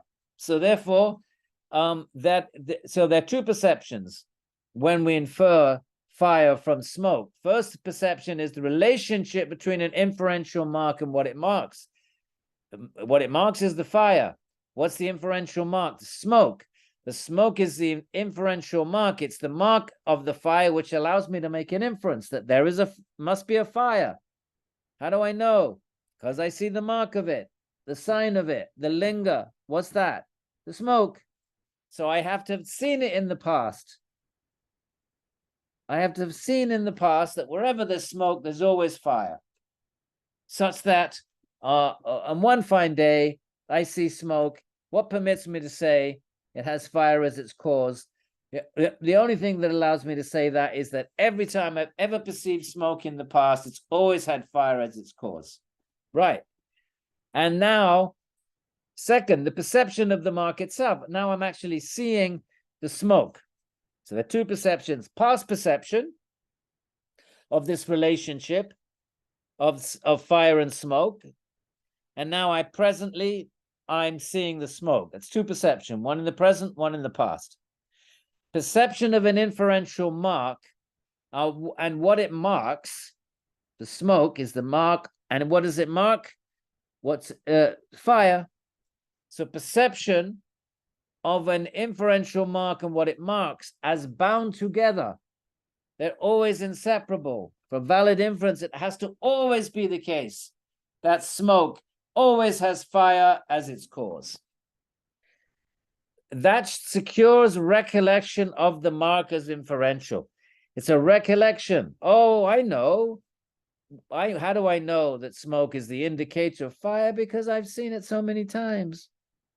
And it has always been the case in the past by recollection that smoke always has fire as its cause. By such recollection, coupled with fresh perception of the mark, right? I've seen smoke 1,000,000 times in my life, and every single one of those 1,000,000 times, fire has always been its cause. Now I see that same smoke, that inferential mark of fire, and my memory kicks in. Oh, smoke is always the marker of fire. Therefore, this smoke that I see today, it too gives me knowledge. It allows me access to the knowledge of the fire through inference.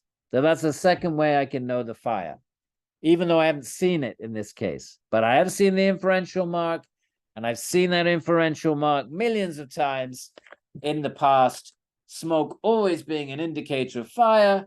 So now on this fine, happy day, there it is. I see the inferential mark. I see the smoke. Memory kicks in. Oh, I have seen this millions of times, and there's always fire as its cause. Therefore, today cannot be. Well, why should today be an exception? Therefore, I know I can legitimately own the knowledge that there is fire on the mountain. Okay? How so? You didn't see it? No, but I saw the inferential mark. That's it. That's page 28. All right. So what does he mean by inference can be from something prior or from something posterior? Let's just look at these two. Right, inference, which depends on previous perception, we just explained it, and is threefold, from something prior, from something later. What does he mean by that? From something prior means an effect is inferred from its cause. right? So what's example of that? So for examples from swollen clouds, that's a cause. One infers that it will rain. You haven't seen the rain. Hasn't rained yet. But you perceive the cause of the rain, something prior to rain, something that always precedes rain. Remember, inference is, it always has to be the case, not sometimes. If it's sometimes the case, then that's a weak inference.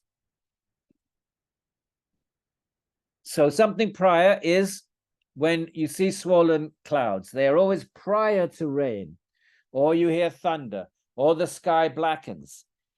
So therefore, from these these prior conditions, you make an inference about something that will happen later. So that's one type of inference. And then so you know the cause, you see the cause, black clouds, rain clouds, that's the cause, and you infer the effect. And the reverse is true. From something later, it's the other way around. Instead of a cause, you see the cause and infer the effect. Well, sometimes you perceive the effect and can infer the cause. For example, what?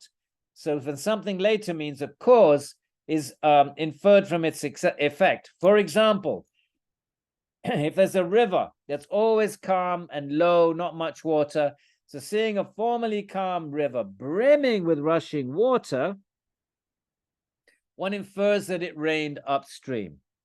So you haven't seen it. And this is the opposite. The first is you see the cause, dark sky, you infer it will rain. This is the other way around. It's already rained, but you didn't know that. The cause has already happened, but you see the effect, a swollen river, and you make an inference, it must have rained upstream.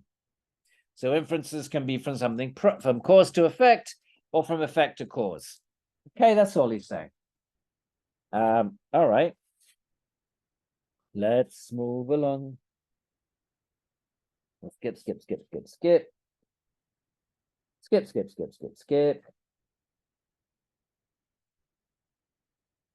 And don't worry, this is all going to be used in debates about big ticket items like, is there a God, is there not a God?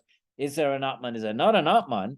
But in order to have debates, you first of all have to be trained in what is the correct sources of knowledge. So you may use mundane examples, but then of course, when you're if you're a yogi, once you're trained in critical thinking and reasoning, then of course you will employ these methods, these are pramanas, in order to know something like the Atman or something like Bhagavan.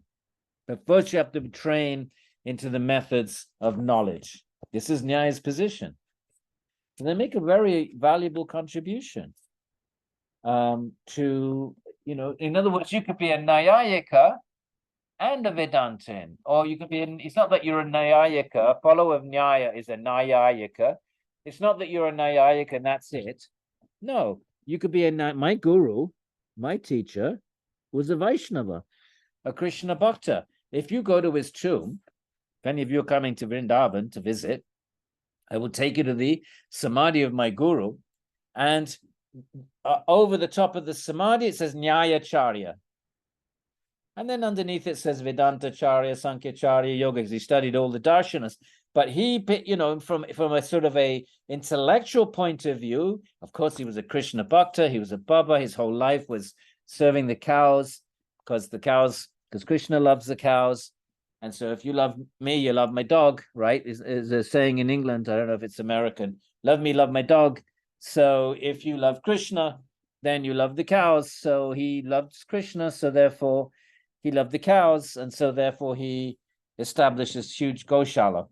So, so he was a Bhakta, but intellectually, so theologically and devotionally, and in terms of his practice, it was all Gaudiya Vaishnava.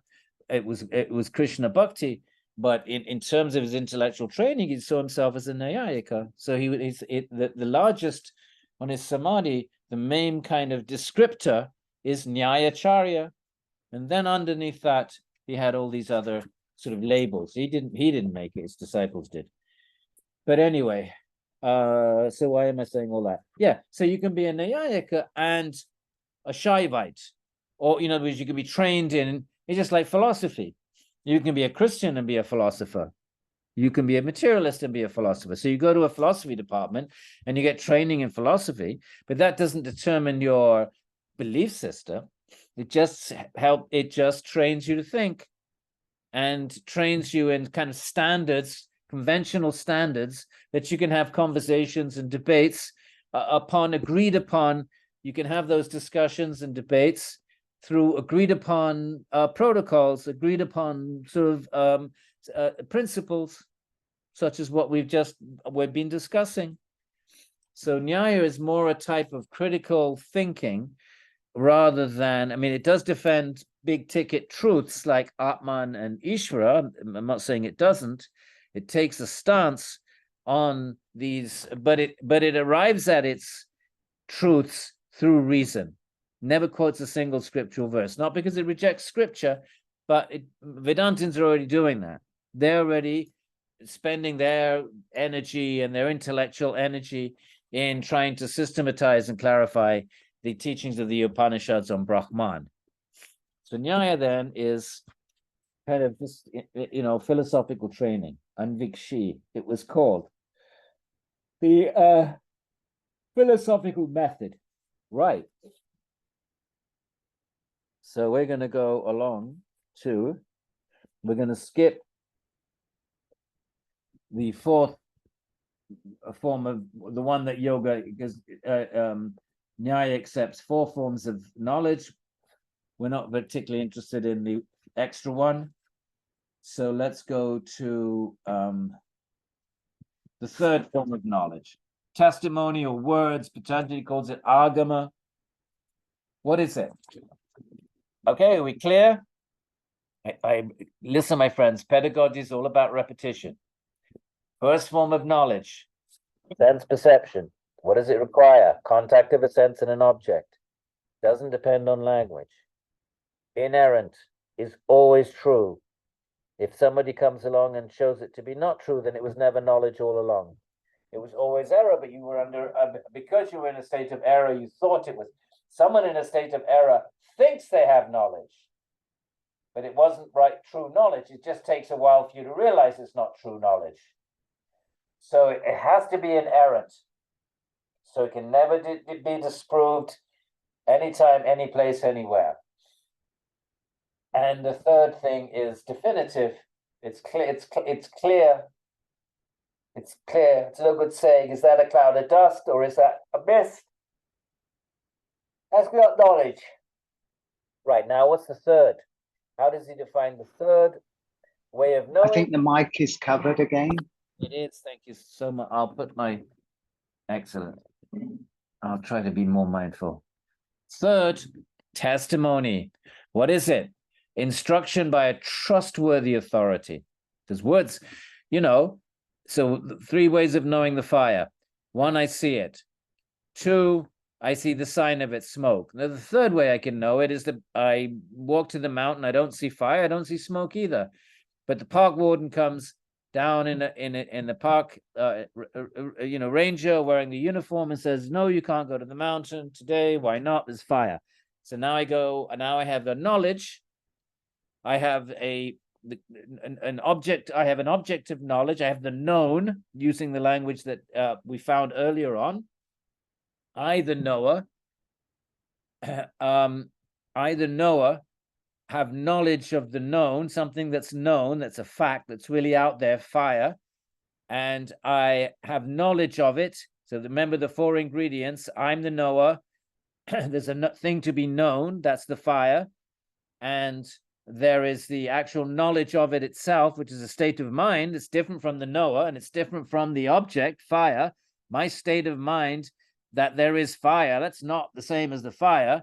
And that episode of knowledge is not the same as me, the knower. And then the fourth thing is the instrument of knowledge, the method of knowledge, the pramana. So now, how did I know it? What was my source of knowledge, to use the language of Dusty? And the third source of knowledge is testimony. I don't think it's a very good word. Testimony conjures up going to a courtroom or something and giving testimony in a court case. I'm not sure why that term was chosen, but it doesn't matter. We'll just say words. What is it? Instruction by a trustworthy authority. Now, immediate question is, a trustworthy authority, or who's a trustworthy? How do we know who's trustworthy? It's someone who knows something directly. That person has to know. That person has to have seen the fire. It's no good being told there's a fire on the mountain by someone who hasn't seen it. So a trustworthy or a reliable or an appropriate authority is someone that's perceived that thing.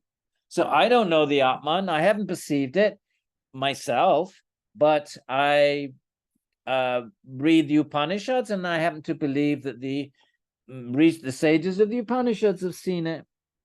Why not? If they say they have, who am I to question that? So therefore, a reliable authority has to have perceived it, him or herself. So a trustworthy, it's called apta, is someone who knows something directly.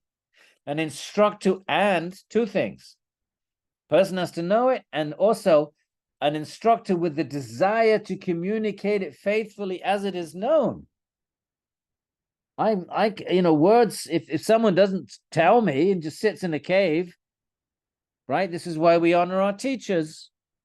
They didn't sit in a cave like so many yogis do. They might know the Atman from their yogic practices, but they don't go down and share it with the maddening crowds of the plains of India, right? I sit in their cave. This is the difference between Mahayana Buddhism from the perspective of Mahayana. I don't think Theravada would agree with this, but Mahayana like to say that these Theravadins, they're just meditating in the caves.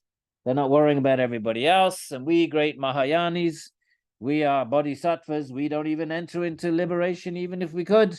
We remain in the world to help others. Okay, so what's the point? The point is that for there to be knowledge from words, then the instructor, the person delivering those words, has to personally have experienced whatever the object is, number one, and two, has to have a desire to communicate it.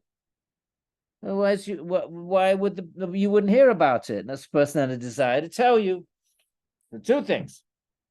So what does it mean to be trustworthy? The verse says testimony is instruction by trustworthy authority. What does that mean? Well, trustworthy is to have direct knowledge of something. You have to personally know it in order to be able to communicate to somebody else. So the criteria applies equally to sages, respected members of one's own community, and those outside the fold. So there's different kinds of knowledges that come from words. There's the sages. They're going to talk about Atman and God and these great lofty, so transcendental things, but it's still information by words. So there's higher kind of knowledge. And then, members of one's own community. In our community, we have police, we have chartered accountants that do our taxes. These are all giving us information by words. We have doctors that tell us about our medical condition through words. So these words can be kind of high-level spiritual words that take us out, to our ultimate truths of Atman and Bhagavan. There's those kinds of words, sometimes called para. But there's higher and lower forms of knowing. That doesn't matter. The principle of words remains the same. That those words have to come from someone that's experienced it. If I say to the policeman, "Sir, could you kindly tell me the way to Trafalgar Square?" Well, the policeman has to know that and been there and seen it in order to direct me there. So whether it's mundane knowledge about the direction to, Delhi Gate or Trafalgar Square, whether it's mundane or whether it's knowledge about Atman, a reliable authority is someone who has perceived that thing. Okay, as trustworthy. So he says the criteria applies equally to sages. It's the same criteria. The sages are giving you truth about Atman, that's fine. Respected members of your own community, they're not maybe giving you knowledge about Atman, but they might be giving you other kinds of knowledges about Dharma or about mundane things like health and so forth. It's the same principle, though. You have to have perceived it yourself, and you have to have a desire to communicate. These are the two things that make words reliable, right? Just like sense perception has four things. Contact of sense and sense objects. Definitive, doesn't depend on language, and not prone to error. Four conditions. Well, verbal authority has to have two, he's saying here. One, the words have to be coming from someone who's experienced that thing, whatever that thing is, your taxes, your medical condition, or, you know, what's the devotion to Krishna. It doesn't matter. Words have to come from someone, A, who has experienced it, and B, desires to communicate it. Okay, so he says here, the same criteria applies to sages, respective members of one's own community, and those outside the fold. Who are they? The Greeks, the Yavanas, the ancient Indians. They knew about the Greeks. What are you all there? You're still there? Yes, it's just that you're not sharing. I'm not sharing now. Was I sharing a second ago? No. No. Let me know, because I'm not aware. So I didn't hit the share. Okay. But so the same principle, there's two conditions. I know I'm being repetitive, my friends, but you'll have forgotten about all this by next week. Pedagogy is about repetition. It's no different from asana. You do it again and again and again. Two conditions. The speaker has to have experienced it, and number two, desire to communicate it. So same conditions for the sages. We talk about high level, you know, Atman type things, mundane members of the community, and then he says those outside the fold, the Greeks. Well, what are you going to know from the Greeks? What do the Greeks have to teach you? And will they say, well, house building? If the Greeks are pretty good at building houses. You see, you want to build a house, oh God, don't ask them about Vedic sacrifice. Oh, they're Greeks, they're milechas, they're untouchables, they're meat eaters. Don't let them near our Vedic sacrifice. But you want to build a house, yeah, you can. They're reliable authorities on that. They're pretty good houses. And then the other thing they say about the Greeks, the falconeers. If you want to know about falconeering, okay, you can get that knowledge from the Greeks. So those outside the fold. Okay. And what else does he have to say? And all people, can you see it now? Can you see it? Yes. It's on now. And Yes. all people, you know, if I make mistakes like that, my friends, please let me know. And all people's practices of speech and action proceed on the basis of testimonial knowledge. Most of what we think we know, we get from words. That's why when we go to school, we watch television. How do you know about, you know, the Ukraine war? Most of us haven't been there. Maybe one or two of you have. You might have perceived it, but for the most, there's no reason you would infer. Well, you might make an inference. You might say something like, well, the Russian army has amassed 100,000 troops on the border of Ukraine. And even though they're denying they're going to invade, why would they be doing that? You know, and then you make a connection, right? Wherever there's smoke, there's always fire. Whenever there's a great amassment of military hardware on the boundaries of a neighboring state, there is invasion. So you could have made an inference, and everybody did, of course. Everybody made an inference. So why are they amassing all of this armor? So you could, but for most of us, how do we know there's a war in Ukraine? Because of words. We hear it on the news channels, and you know, we read it in the newspapers. Now, words can be reading.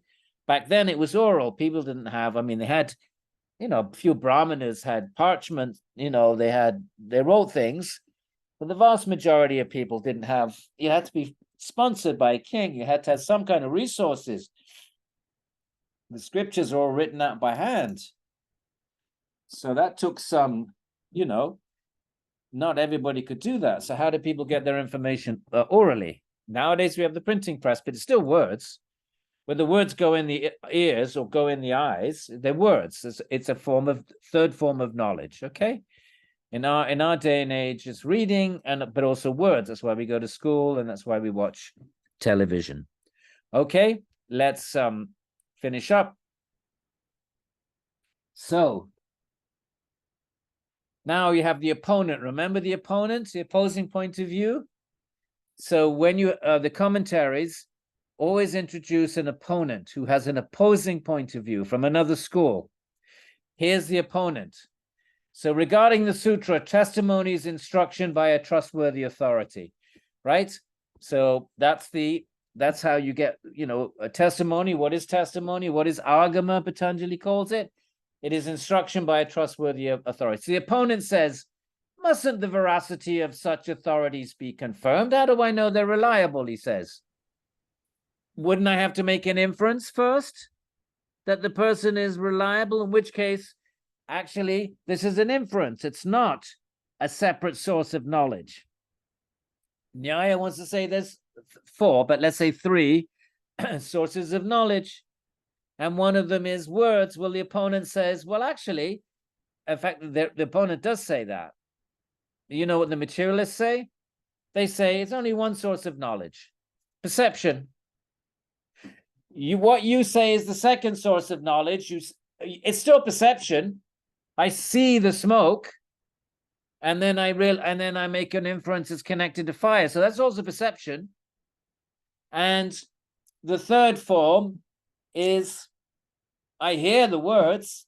That's perception, my ears, and plus I say the person is authoritative. How do I know?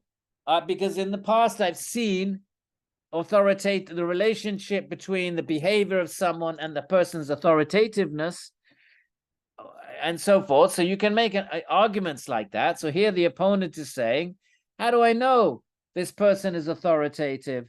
I'm making an inference. So isn't that some kind of an inference? Why do you say it's a separate source of knowledge? That's the argument. So mustn't the veracity of authorities be confirmed, says the opponent? Or rather, would one independently have to confirm the truth of the claims about the object? Wouldn't you first have to prove, you're getting reliable knowledge from words. How do you know it's reliable? Wouldn't you yourself have to first go and verify it? Then you know the words are reliable? In which case, what's the use of it? So then the opponent says, if it is the former, that would be inference. And if it was the latter, that would be also not testimony. So the opponent is trying to say that this is an invalid form of knowledge. It's not a separate source of knowledge, words. The opponent wants to say words are really kind of a subcategory of inference, because you have to make an inference that somebody is a reliable authority, that their words are going to be reliable. Reliable in the sense of giving accurate knowledge. How does Vatsayana Udyotkara respond? He says, we reject this line of argument. I don't think he gives a very good answer here, as it does not properly grasp the meaning of the sutra. This is not the meaning of testimony. Okay, let's skip it. We're running out of time. And I want to just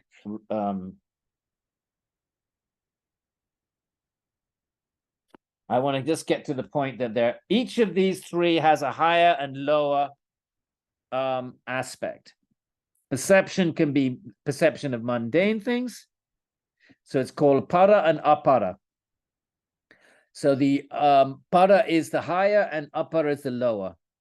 So perception, not perception, there is higher perception, just perception of the Atman, perception of Krishna.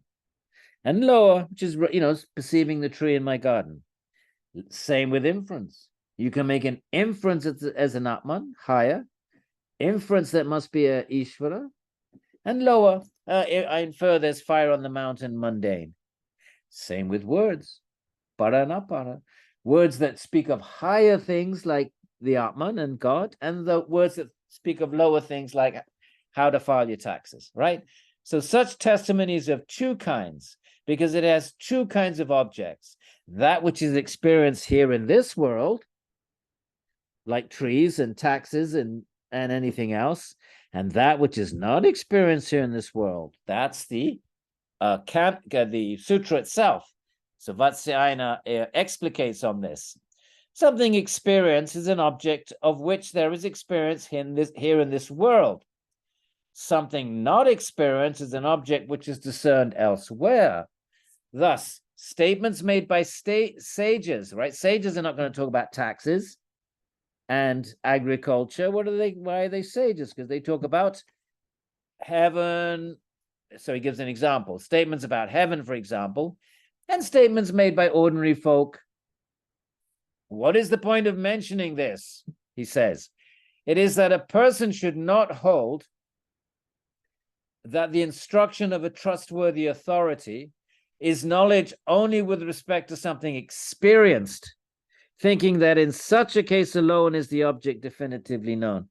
No, with respect to that which has not been experienced, testimony is a knowledge source. Okay, so it's not that testimony can only give you information about mundane things that have been experienced in this world. No, testimony gives you a knowledge about, and that's what the Upanishads do. That's what scripture does. Testimony can also give you knowledge about things which are beyond your sense perception, beyond your experience, things like celestial realms, things like Krishna and Bhakti, things like the Atman. So therefore, there's what I was saying before, para and apara.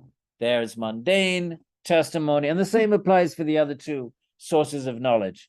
But there is the kind of the regular, conventional, this world knowledge, but there's also knowledge beyond this world, knowledge of subtle dimensions, which actually are really part of the world, but knowledge which is completely beyond the world, like knowledge of the Atman, which has nothing to do with Prakriti in its pure state, and knowledge of Bhagavan. Both of these objects can be revealed. One can get knowledge of them. Remember, this whole chapter is about knowledge. How do we get reliable knowledge, right? There's a knower, and then there is the thing to be known. Then there's the knowledge that arises in the mind. Fine, that's the goal. But how does the knower get knowledge of the known? Through a knowledge source, the fourth thing. Okay, say it again. How does the knower, you and I, get knowledge, get right knowledge of something known, whether that thing is a tree or the Atman? How does a knower get knowledge of the known? Through a knowledge source, a source that provides that knowledge. What are these sources? They are, number one, sense perception. We're finishing up now. We'll take questions. One way of knowing the known. The knower has knowledge of the known. One way is through sense perception. That is the contact of a sense with its object, not subject to error, definitive, beyond language. That's one way. Number two, the knower can get knowledge of the known through a second knowledge source called inference, and that requires perception of the sign of something. If you see the thing itself, then it's the first form of knowledge. If you see the fire, then that's not an inference. That goes under the first way of knowing.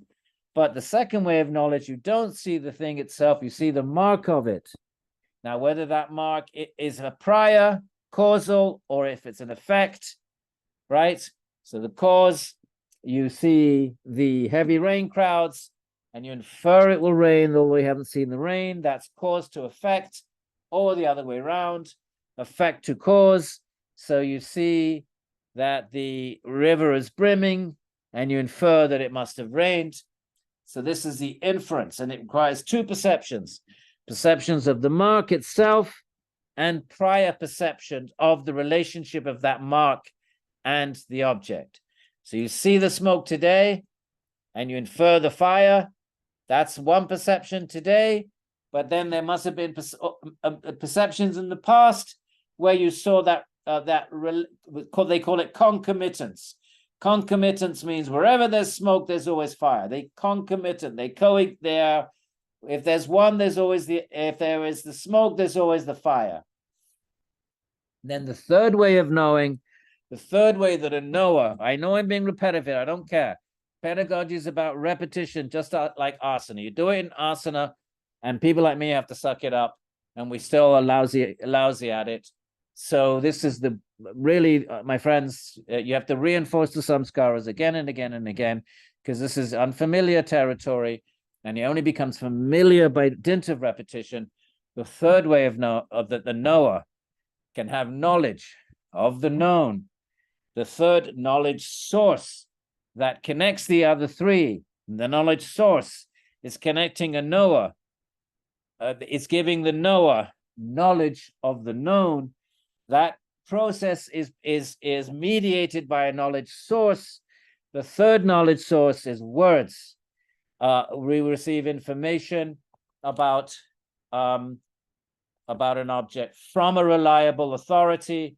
And what makes somebody reliable? Number one, two things. Number one, that deliverer of words has to have experienced that object, number one. And number two, has to have a desire to communicate it. How about that, my friends? I'm going to do it one more time. We'll take questions. One more time. Sense perception. 4 conditions. Contact of sense with the sense object. Language is irrelevant. Even if you don't know what it is, you still perceive it. Definitive, no error. That's one way that the knower can have knowledge of the known through the knowledge system of sense perception. That's called pratyaksha, right? Knowledge source is pramana. Pramana, that's in Patanjali also 1.7. The first of the vrittis is pramana. Second, inference. You see the mark, you don't see the, so the knower can have knowledge of the known through the knowledge system, of pramana, of inference, because the known is not perceived, but the mark of the known is perceived, the linga, the sign of it, the smoke. And that's how that's the second way. If you saw it, it would be the first way. Second way, you don't see it, but you see the mark of it, the linga, the sign of it. That's always connected to it. See the sign, smoke, fire, right? And 2 perceptions. The one, at that moment, you see the smoke, but if I'd only seen the first time I ever saw smoke, why would I say wherever there is smoke, there's fire? I must have seen smoke a million times in the past, that it's always connected with fire. Then I'm entitled to say, well, 1,000 times in the past, every time I saw smoke, there was fire. But now I see smoke, and therefore, based on my perceptions in the past, I can now with full legitimacy and authority say, this smoke also, just like all the smokes in the past, this smoke also that I see today, right? 2 perceptions, the past, present, this one today also is the sign of a fire. And if you're having a debate, your opponent, if he gives you one instance, doesn't matter if you saw 10,000 times you saw smoke connected with fire. If your opponent can come and go, ha, ha, ha, ha, ha, ha, ha, ha, and he gives you one example of a smoke that is not caused by fire, you've lost the debate. You just need one. For you to win the debate, there can be no exceptions. It has to be not most of the time. It has to be 100%. If you can find one exception, like, for example, all swans are white. Famous exception in philosophy. And then when they went to Australia and colonized Australia, then they met the black swan. And therefore that inference that, so before they went to Australia, someone could say, there's a swan in Buckingham Palace. And you could say, it must be beautiful and white. And you were always true. It was accepted as true. It was error, actually. It was an error. But it took them 200 years to know it was an error. But it was disproved. Remember, true knowledge is undeviating. Can never be the case that it's false. Right. Third way, words, two conditions. The speaker has to have experienced the object, and secondly, have a desire to communicate. You might have experienced it, but then you go sit in a cave. Well, what good is that then? Don't want to talk. We'll take a vow of silence. All right, friends. Any questions? How did you find that? Is this what you were expecting? That's what I'm curious. Who was expecting something else? Be honest. So let's go to Shiva. And we will put view. Thank you, Edwin, for taking the question, being so late for your at this time. So I'll try to be brief. I was taking another philosophy class last week, and the Acharya was presenting the 6 darshans, and one of which he mentioned was the Nyaya, which I'm studying for the first time in your class tonight. I was taken by surprise because he was running through drills and memorizing the Sanskrit of the sutras, and then he called on me, but he asked me a different question, and it had to do with, well, which of the darshans has to do with cause and effect? And I thought for a moment, and I thought it was Kapila. I thought that Sankhya mentioned it because I was thinking of the Satkaryavada, but apparently the answer was the Nyaya. So I was wondering about that because I know today we talked about inference a lot, and causality is kind of a necessary condition for inference to make any sense. So perhaps this might be jumping into something you'll get to in class, and if that is so, I'm sure you'll defer it, but just wondering what your thoughts are about that particular answer. Thank you.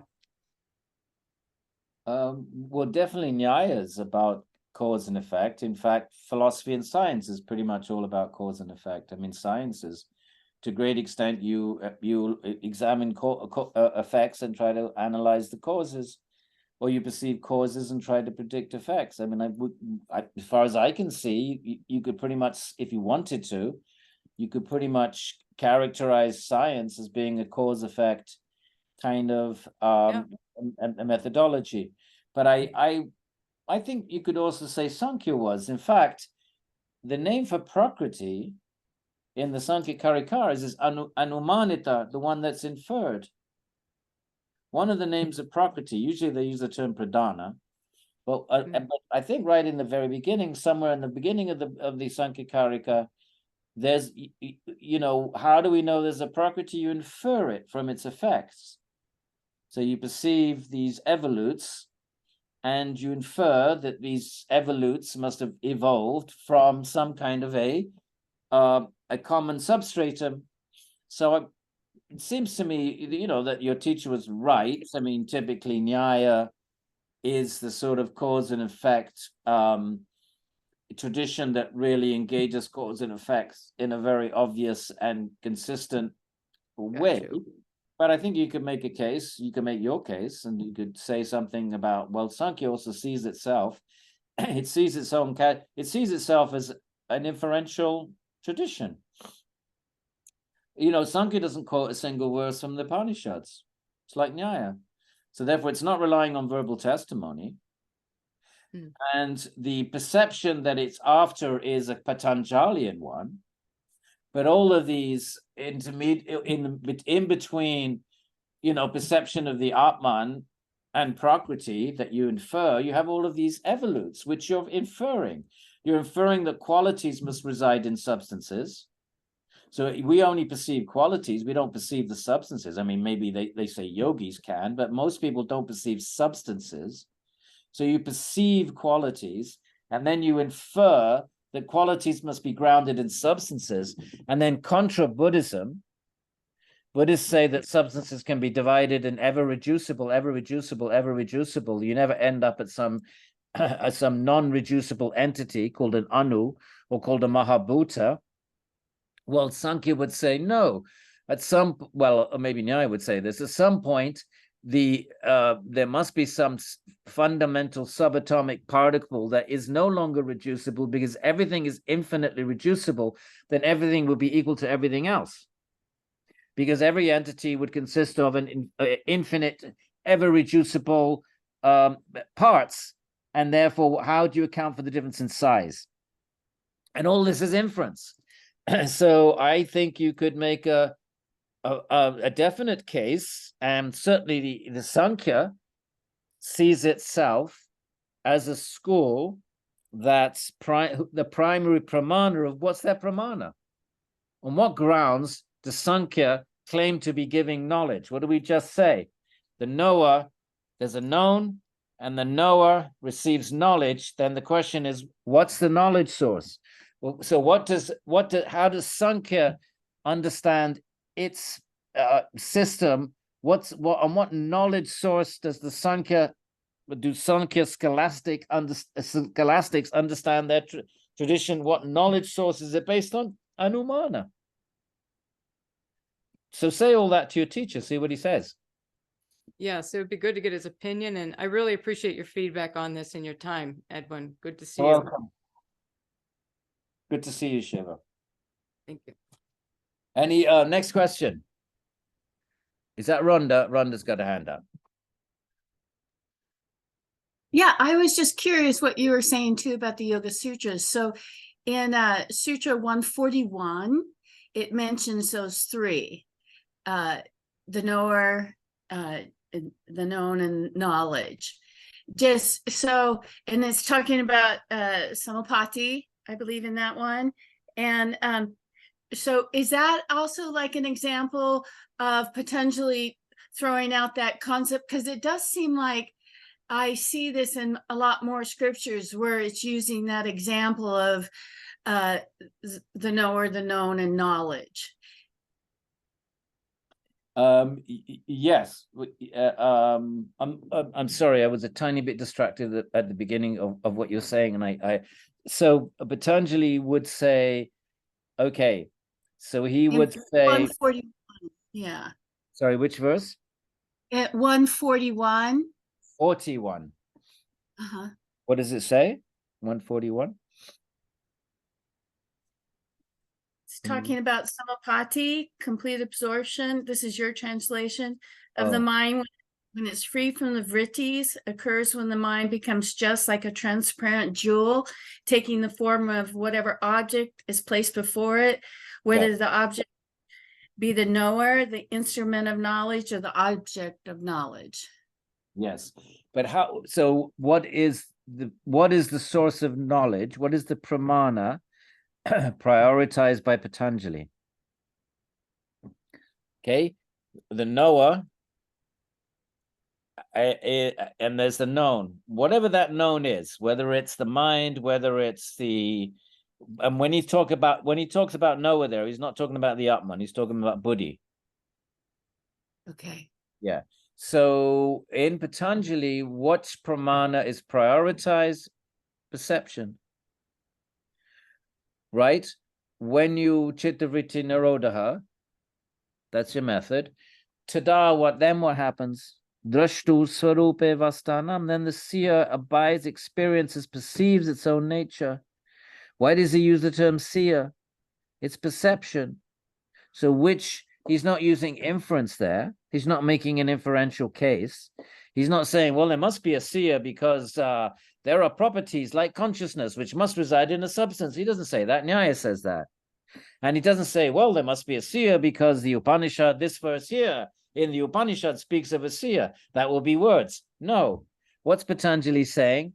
He's saying that if you do this, chittavritti nirodha, tada, then drashtu swarupe vastanam. Then that's perception. It's higher perception. It's not the lower perception of the tree in my garden. So the pramana, the knowledge source that Patanjali is cultivating, prioritizing. He may refer here and there to, briefly to other things, but his primary pramana in Patanjali is perception. Do you see? It's not words. Words would mean quoting the Upanishads. There's not a single verse from the Upanishads. So what's the pramana prioritized? I'm not sure if this was your question, but if it's not, then and you want to, I'll pay attention. I'm sorry, I was fiddling around with my controls, and I just kind of wasn't focused on the first part. But if the question is, which of the three Pramanas does Patanjali prioritize? What, how is knowledge produced in the knower? How is knowledge of the known? How is knowledge of the known produced in the knower for Patanjali? What's the knowledge source that produces the knowledge of the known in the knower? It's experience. It's perception. Do you notice how he uses the word the seer instead of Atman? Right in the beginning. Why doesn't he use the term Purusha? Why doesn't he say the Purusha abides in its own nature? Why doesn't he say Atman abides in its own nature? No, the seer. That's a little bit unusual.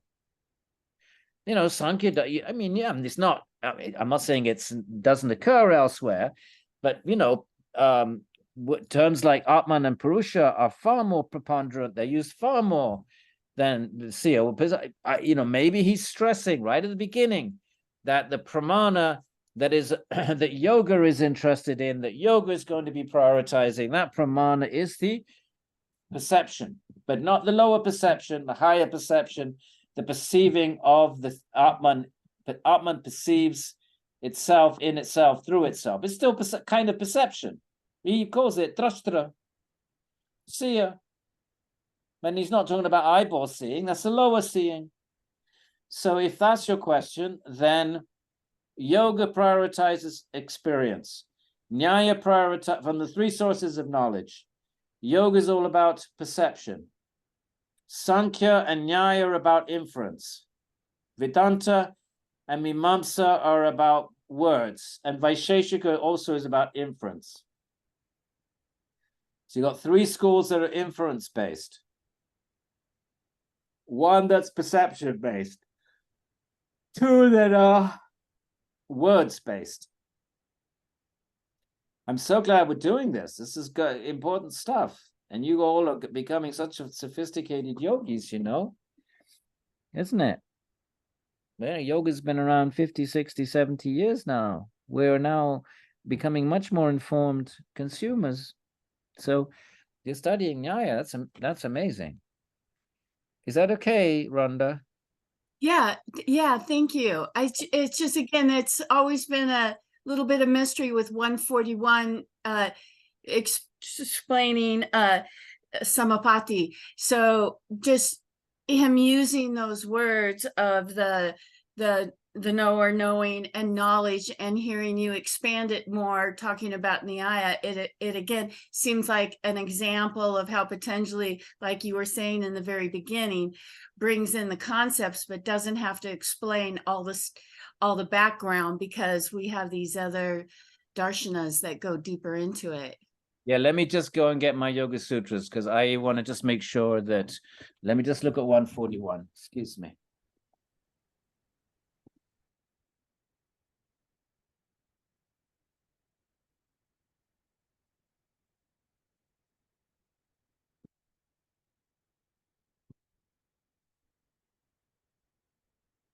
I'm getting very near the point, my friends, where intellectual vanaprastha, the third stage of life, the brahmacharya, then grihastha, and then vanaprastha, where you withdraw and you get ready for sannyas. So all of this stuff has an expiration date on it, and I'm getting very close to it.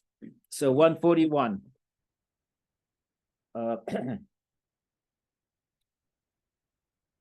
Okay, where are we?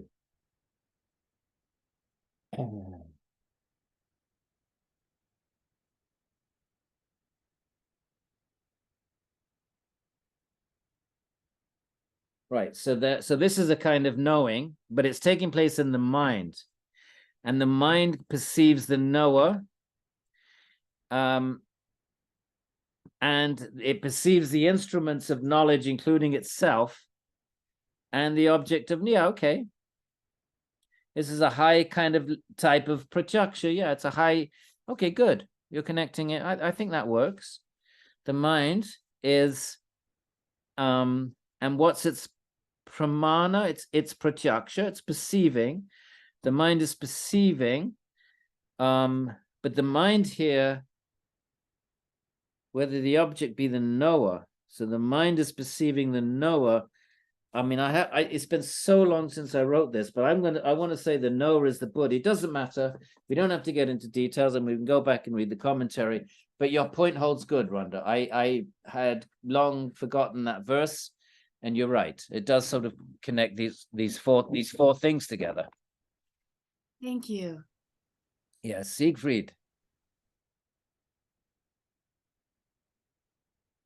I think you may be muted. Remove all pinned. Oh, I have no idea what's going on here. Okay. Siegfried, how is your writing? It's progressing. I'm doing a follow-up to the paper that you looked over. So it's progressing somewhat. Did you get it published? Well, the one that you saw is still in process of being published. By who? By Springer Sophia. Okay. Did you? Yeah, as a anthology for the conference that I took part in. Okay. So yeah. Did you try any of the Journal of Hindu Studies or any of those? I have a long list of journals. Did I ever send them to you? That would be great to have access to that list. That would be great. Thank you. Remind me. And I'm sorry? Can you send me an email to remind me? I will definitely do that. So I had just a really simple question. I've been intrigued for a long time with what are called ambiguous images. You know, like if you look at a picture that you look at it initially, it might appear to be like the image of an old woman. And if you look at it a bit longer, then sometimes it switches to the image of a young woman. And there's many examples of those kinds of images.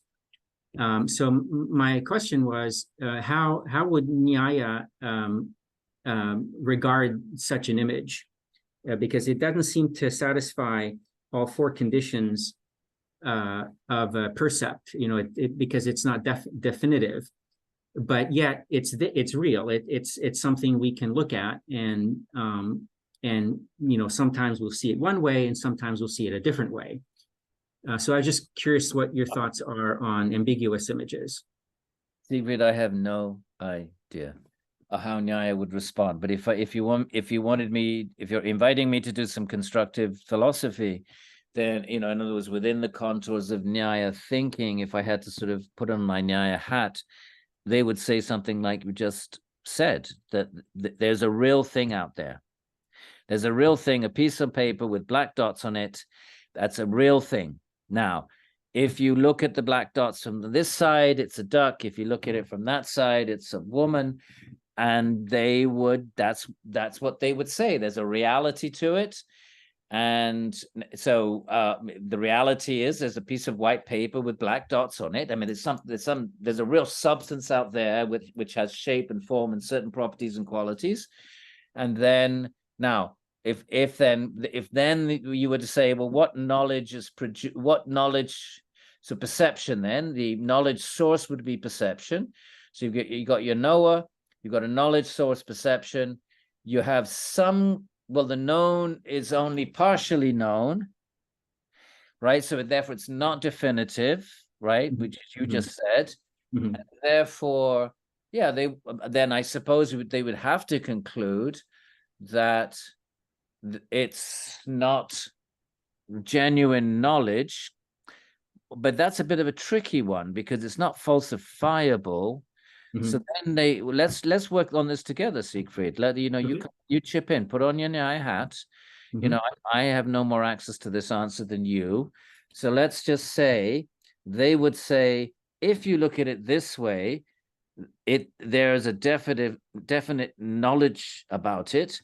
And if you look at it that way, there's also a definitive knowledge about it. So therefore it depends.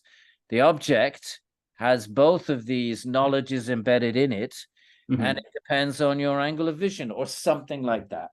Yeah, and I think just kind of thinking out loud, I experienced that the view that you end up with, it depends on where your eyes land first.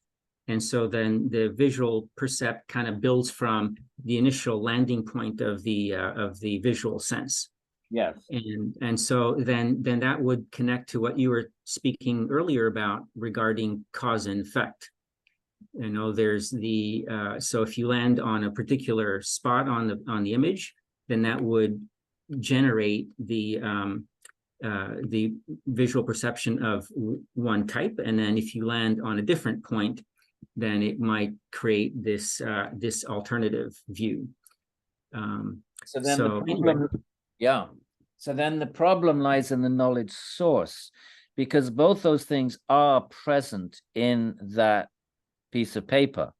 Mhm. Both the two images are present. So there are two knowables. There are two knowns, right? There are two knowns, but Yeah. you only perceive one.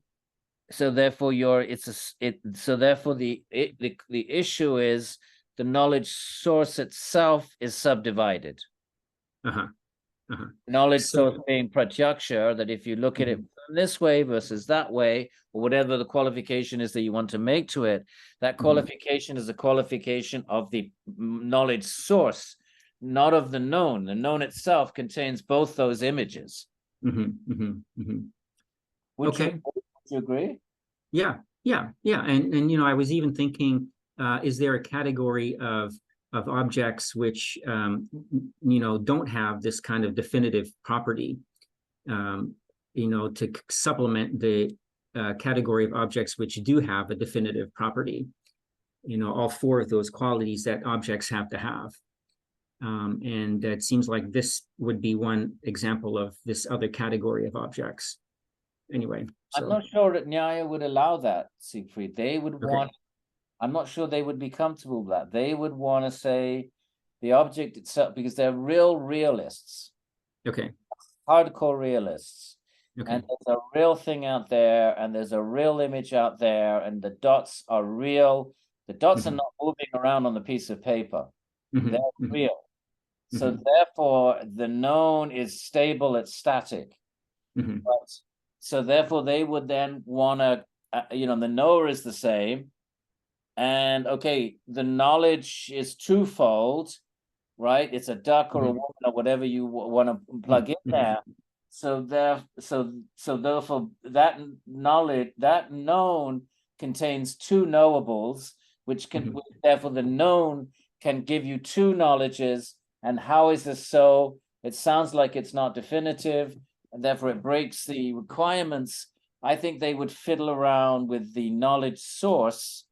Okay. I'd say you're actually that knowledge source, you know, you need to pay attention to that, because you're applying that in two different ways, looking at it from the left or the right, or whatever it is that the experiment, you know, whatever it is. Yeah. I don't think that they are hard in all instances. They're realists. okay, thank you. Yeah, I see that. Yeah, so there's a separation between the physical thing and the view of it, the interpretation of it. Yeah, it's giving you two knowledges. Then the thing has two knowledges, and therefore it's the knowledge source that is bifurcated.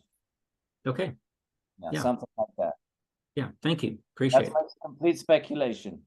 Yeah, I like it. I appreciate that. Yeah.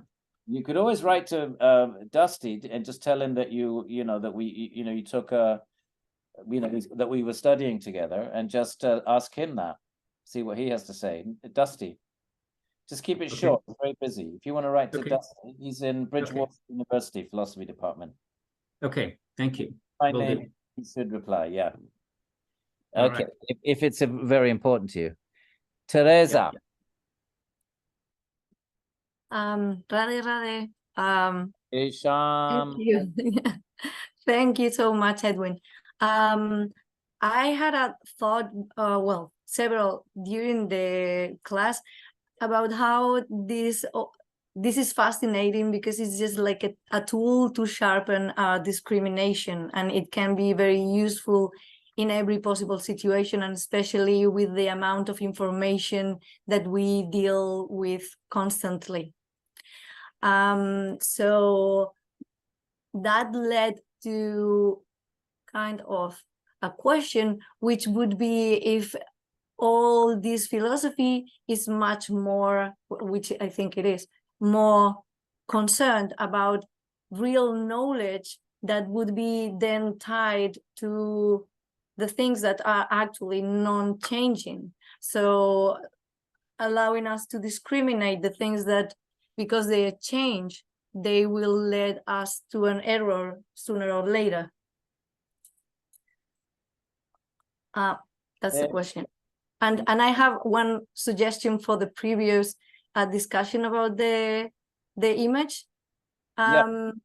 Is if the purpose of that image, which is a human creation, is not just a random object, is to prove that perception can be tricked or being a toy, something to play with, does that count into the consideration for Nyaya? Thank you. Yeah, it will. I mean, it's still a real thing. Whatever the motive of the creator of the object is it is a separate thing. There's a real thing. They create an image. It's really out there. It has real properties. You know, I mean, I'm talking about dots on a piece of white paper. I'm not quite sure what Siegfried or what exactly the form of the thing was, but let's just go. So there is a substance with the property of whiteness. All right, and that substance has a property of sizeness, 11 by 14 piece of paper, and upon it there are black dots which have the properties of shape and form and color. All right, and they're arranged, and they're, you know, and they have properties of numbers and blah blah blah blah. So these are all reals. They're reals. So everything is a real in Nyaya. Now, so then the next question is, well, why is it that Fred sees a duck and Jack sees a woman? Then we go back to our previous discussion. But they will defend before anything else the real, and then their interlocutors are Buddhists. The people they're debating with are Buddhists. 90% of their energy, their intellectual energy, is contra the Buddhists. First of all, well, they're different schools of Buddhism, but they are they don't believe in eternal ultimate reals. Everything is momentary in Buddhism, so there are no eternal reals. So anyway,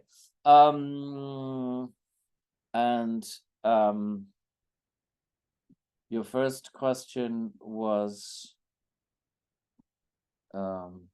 about that exactly. Is like when they are talking about knowledge without an error, that in a mutable universe, in the mundane duality, at some point will lead to an error, and therefore it leads slowly towards the eternal knowledge. That was the question, if that leads in that direction. They would say there are 7 eternal things, that there may be movement, but these are eternally real. There are subatomic particles. There are 9 kinds of substances. You know, earth, water, air, fire, ether, mind, Atman, space, and I don't know, time. There's 9 substances, and then there are 24 properties and qualities. The properties of Atman are desire, aversion, the 6 that we read, right? And these are reals. And then there is motion, and then there is inherence, there are universals, etc., etc. Now, these may be ever changing, but the goal of Nyaya is ultimately the same as the goal of Sankhya, that the goal is to recognize the Sat. So the way you're framing it is the changing versus the unchanging, where you can actually do that because the words are sat and asat, although they tend to be more Vedanta terms. So sat is something which it never moves. So sat is the present active participle of the verb to be. So therefore it's always in a state of ising, it's always being, it never changes. So distinguish between the sat and the asat, that which doesn't always continue to be. But for Nyaya, the ingredients of reality are eternal. Ishvara doesn't even create them. Ishvara is not the creator of matter. Matter is eternal, and the 7 ingredients of matter are eternal. So therefore, matter in its fundamental ontological level is sat. But the forms and the combinations which are ever moving because of karma is the force. Just like we say gravity is the force that keeps, planets in relationship to each other. Nyaya, and actually all the schools would say, karma is the force that that behind all movement. I'm not sure I'm going where you want me to go with this, but Yeah. No, it worked. Yeah. It makes it very clear, because I didn't have that clear in the context of Nyaya, and now I do. So thank you very much. That was like on spot. Yeah. I think you're being polite, but thank you. Radhe Sham. Radhe Sham, you have your hand up. Radhe Sham Das. No, Radhe Sham. Yeah, hear me? You hear me? Yeah. Wonderful. First time on Zoom, so I don't know. Thank you, Dr. Edwin. I really appreciate it. I'm glad you invited me just to fall into the class. My senses are really heightened. I really enjoyed the class, pratyaksha, as you said, my senses. Reason why I'm here or I'm joining the class is because I feel that Nyaya's tools can help me to intellectually have a wonderful dialogue with somebody while interpreting scriptures. I find many times it gets really emotional and people don't calm down. And I think logic will put the dialogue in a better place. And so I'm very happy to be here and I'm glad I can learn from you. My question is I think I didn't really hear you quite well, and it's not going to rack your brain, but the author of the translation is Matthew Doshti you're working from, the reference? Yeah. Okay, I just want to know, because I looked on Amazon and the book is there, so it's on Amazon. So if anybody else is listening, they can purchase it if they want to make reference to it. Yeah. So the book I could purchase at Amazon. So I will go ahead and do that. But that was it, basically, short and sweet. Thank you very much for inviting me. I really appreciate it. First time. Welcome. First time. And who gave you your name, Radhe Sham Das? Srila Sridhar Maharaj. That's my Guru Maharaj. Okay. And then I got it from Govinda Maharaj. He passed away, but it's in that same line. Okay. From the Sri Chaitanya Saratwat math. Yeah. So that's kind of where my heart went. I looked around and my heart went there. I found home comfort. I found everything that I needed there. And so that's where I found my place. So I met Sridhar Maharaj. He's a very, very sweet and learned soul. Yes. Yeah. I get that from his books and from his tapes and stuff like that. I just thought it was, one day I was in a bookstore and his book happened to be there, and I was looking for something. I was really looking for something, and his book happened to be there, Golden Volcano of Divine Love. And I picked up the book and I said, okay, this is it. Thank you very much, Krishna. I have found my place. Because I was, with Srila Prabhupada, I was at, Srila Prabhupada, ISKCON, and I didn't find my home there. I still go to the temple, but I didn't find a home there. And I found the home there. And by having this book in my hand, I figured this is the place I need to be. So, very good. I'm happy for you. Yeah. Yes, thank you. So thank you. I'm glad, as practitioner, scholar, devotee, I'm glad I've connected with you. I saw you on YouTube when you did some YouTube on at the Vedanta Society, and when you were talking about Bhagavatam. And after that class, I bought your book, and so I feel connected with you as a as a Prabhu, as a teacher, as a guru in a sense. So thank you. Thank you, Prabhu. And I'm looking forward to your Srimad Bhagavatam classes. So thank you also. Jai Sri Radhe Shyam. Yes. And I know you've asked for a donation, and just to tell you that next month I'll be able to handle that for you. And so, Radhe Shyam, don't worry about that. But thank you. Nice to meet you, Prabhu. thank you. I don't have video, so I have to figure it all out. So when next time, maybe I'll figure it out and we can have like a video, and then you can see me and I can see you, and then the conversation's easier that way. All right, Prabhu. Thank you. Sri Radhe Shyam. Amalia. Jai Radhe. Take care. Take care. All the best. Jai. Bye. Amalia. Hello, everyone. Hi, Edwin. Thanks Hi. for this class. Just a very simple question. You mentioned that we always act according to our desires or aversions. And what about involuntary actions like breathing, for example? Would that be like the desire of living, or? I suppose so. I mean, that's not kind of an intentional action. That's just a physiological, the body just, biological. But if you wanted to say it's still an action, because after all, it's being animated by the chitta, which is being enthused by the Atman. If you wanted to say something like that, then yes, it would be desire to live and aversion to not breathing, which would be die. So it could be desire and aversion at the same time. Okay. So I'm not saying that Nyaya would say something like that.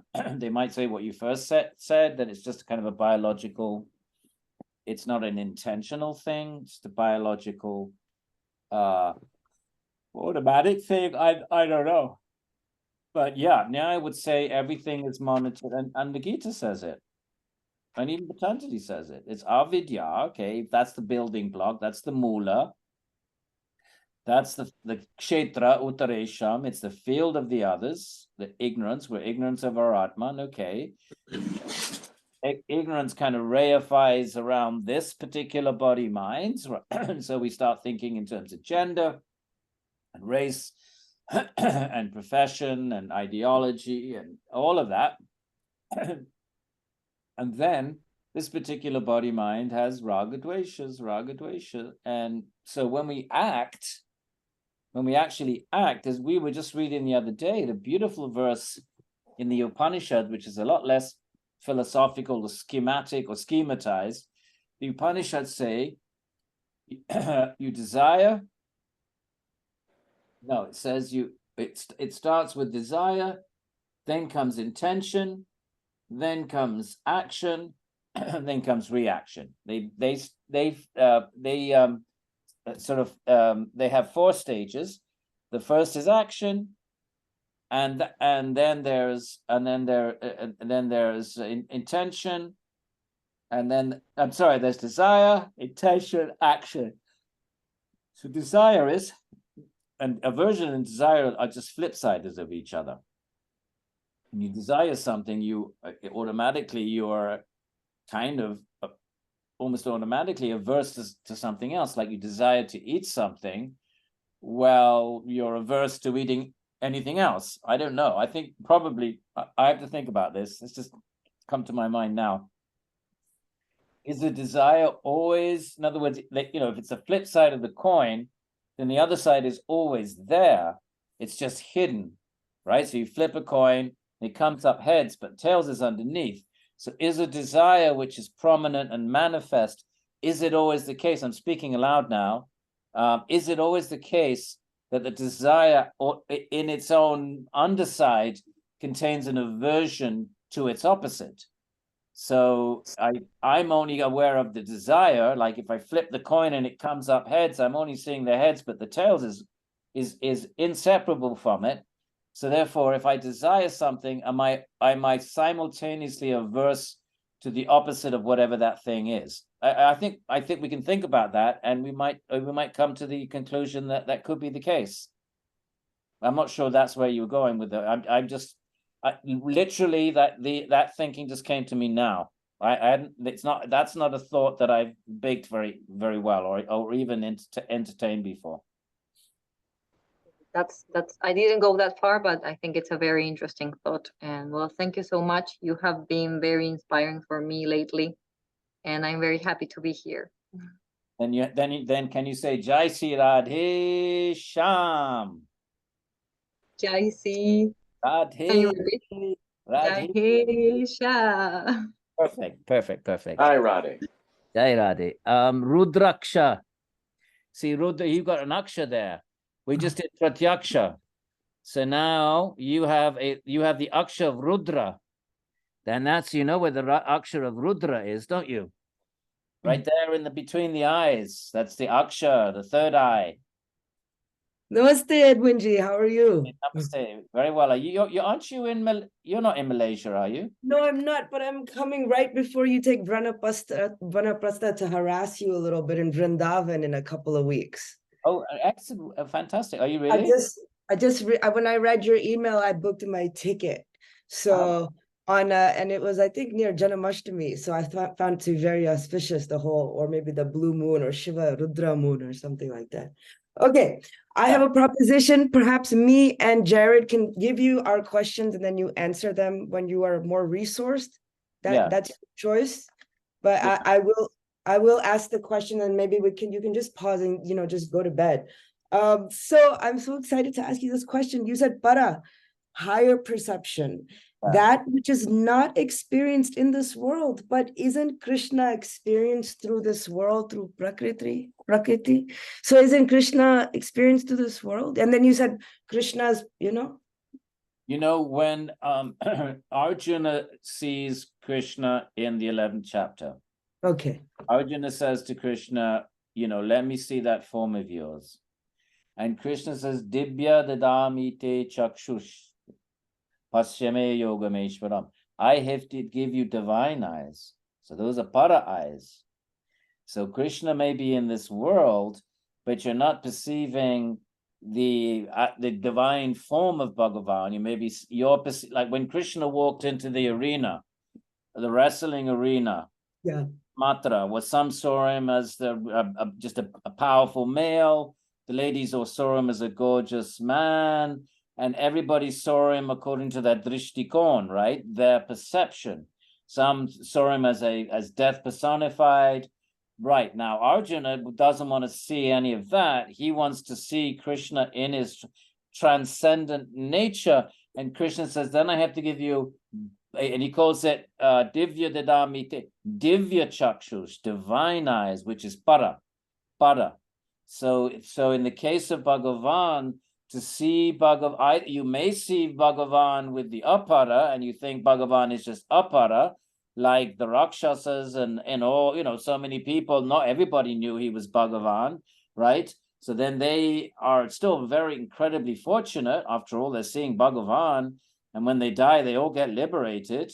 So they all, they may get some kind of liberation, maybe not the highest kind, but they get some kind of liberation. But to see Bhagavan as Bhagavan, that takes para. And that takes a para type of eye, yes. And that can only be bestowed. Okay. That's given by Bhagavan. Yeah, you can't get it by your own yogic power, because if you did, then you can kind of control Bhagavan. If you, by your own yogic virtuosity, could just now I have the tapasana or the siddhi, and now then Bhagavan now comes under your perception.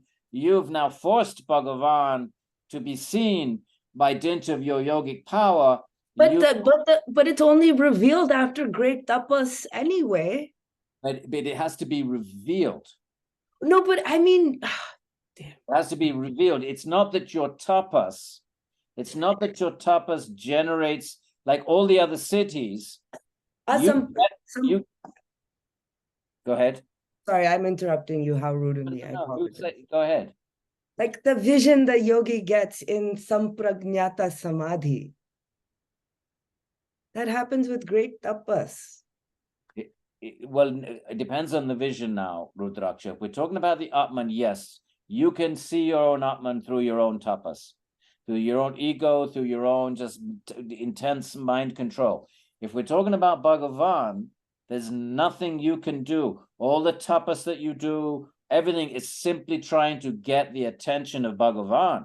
There's no guarantee. And then so it's pure grace, because if it wasn't, you would have power over Bhagavan. If you, by your virtuosity and your yogic tapas, you were able to see Bhagavan by dint of your tapas now has power over Bhagavan. And now Bhagavan is no longer unlimited and supreme. He has come under your control. That obviously goes against the definition of Bhagavan. So then if you want to see Bhagavan, it's pure grace. And all the things pathetic little things we do, our puny little tapas, our feeble attempts are simply like a child. We're trying to somehow or other just get a Bhagavan's attention. But never for a minute should we think that there's any power in that, or actual power over Bhagavan. No. The only power over Bhagavan is love and surrender. Then maybe then you could make a case. Pure love. Then we win Bhagavan, like the gopis. They control him like a puppet. It says the Bhagavatam, he's like a puppet in the hands of Yashoda. So, but that's love, not tapas. That's love. Wow. Thank you so much. Thank you. I'll see you in a couple of weeks. Oh, okay. Well, I'll show you around Vrindavan. We go to the Goshala. But you get ready though. It's wooden beds, no mattress, no nothing. This is like 12th century. All right. All right. Okay. Jai Shiv Bhagavan. That would be Jared. Hello, and thank you for letting me ask a question here. So I'm over here kind of wrestling with definitions a little bit, and maybe this is like a simple question, but like inference and interpretation. What's the difference between inference and interpretation? And to go a little further, I see there's an order of operations to this stuff, right? So for example, like if I hear a dog barking in the neighbor's yard, there's sound vibrations that hit my ear, right? Sense perception. The sound vibrations hit my ear. And at that point, do I infer that that's a dog, or do I interpret that that's a dog? And is that involuntary? And am I in control of that or not? And yeah, so I don't know. Can you go a little bit about that, or does that make sense at all? You tell me. I'm not sure. You tell me if what I say has any connection with where you're going. Okay. Remember, we're talking Nyaya now, okay? Okay. We're in the world of Nyaya. So we're wearing our Nyayika hats. So your question and our discussion is going to be situated within the contours of Nyaya. For Nyaya, an inference has to be, remember, sources of knowledge. If they're genuine sources of knowledge, they are inviolable. They're always correct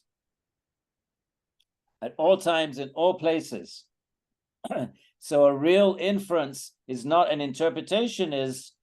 Could be correct, could be not. It's you may interpret it one way and someone else another way, just like Siegfried was saying with the duck and the woman. But an inference for Nyaya, if it's a source of knowledge, if it's a pramana, has to be the case. If anyone disproves it, that inference is invalid. So therefore, it has to be the case that wherever there's smoke, it's not an interpretation. You're not looking at the cloud and interpreting it. Interpretations could be subjective and they could change. An inference can never change. The results of a conclusion can never change. It is always the case that smoke, whether this smoke or another smoke, it's always the case that it's caused by fire. So they would take interpretation to mean something else. I don't know where I have to think about where would they put what we talk about interpretation, like in the sense of interpreting a poet or interpreting a work of art. If you're talking about that sort of interpretation, I'd have to think about what Nyaya might say about that. but your question went on to other points. Because I'm so tired, it's hard for me to keep all the points together. I'm sorry. Yeah, no, that's totally fine. I appreciate you attempting anyway. But yeah, and also throughout this discussion, what comes to mind too is like this Buddhist concept of prapancha. And I don't know if that's strictly Buddhist, so forgive me for if I butcher that, but this like conceptual proliferation of the mind, like this just like and so how does that fall into play with this? Is that just inference, or is that like a form of like these mental objects? You know, that's a big difference between Buddhism and Nyaya. Nyaya are realists. Now, there's different kinds of Buddhisms, I know, but let's say something like Yogacara, and you know, Buddhists would say everything is interpreted by the mind. In other words, they're not realists in the same sort of way. First of all, because there are no reals. If a real is something that endures, nothing endures in Buddhism for more than an instant. Everything is momentary. So therefore, there are no reals in it. Well, at least there's no reals in any kind of a Nyaya or Sankhya sort of way.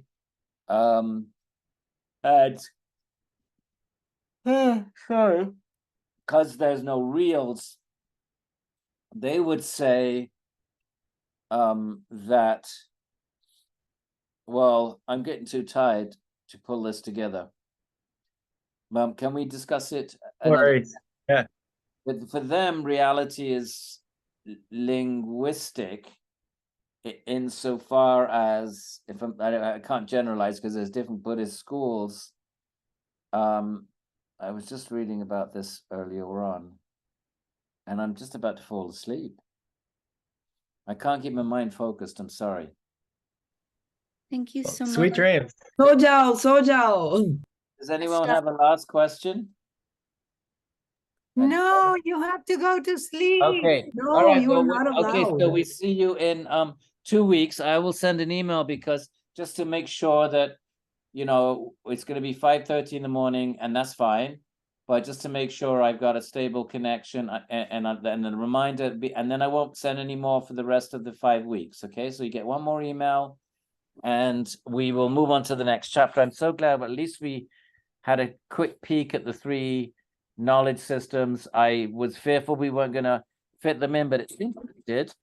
And if anyone wants to continue a question, then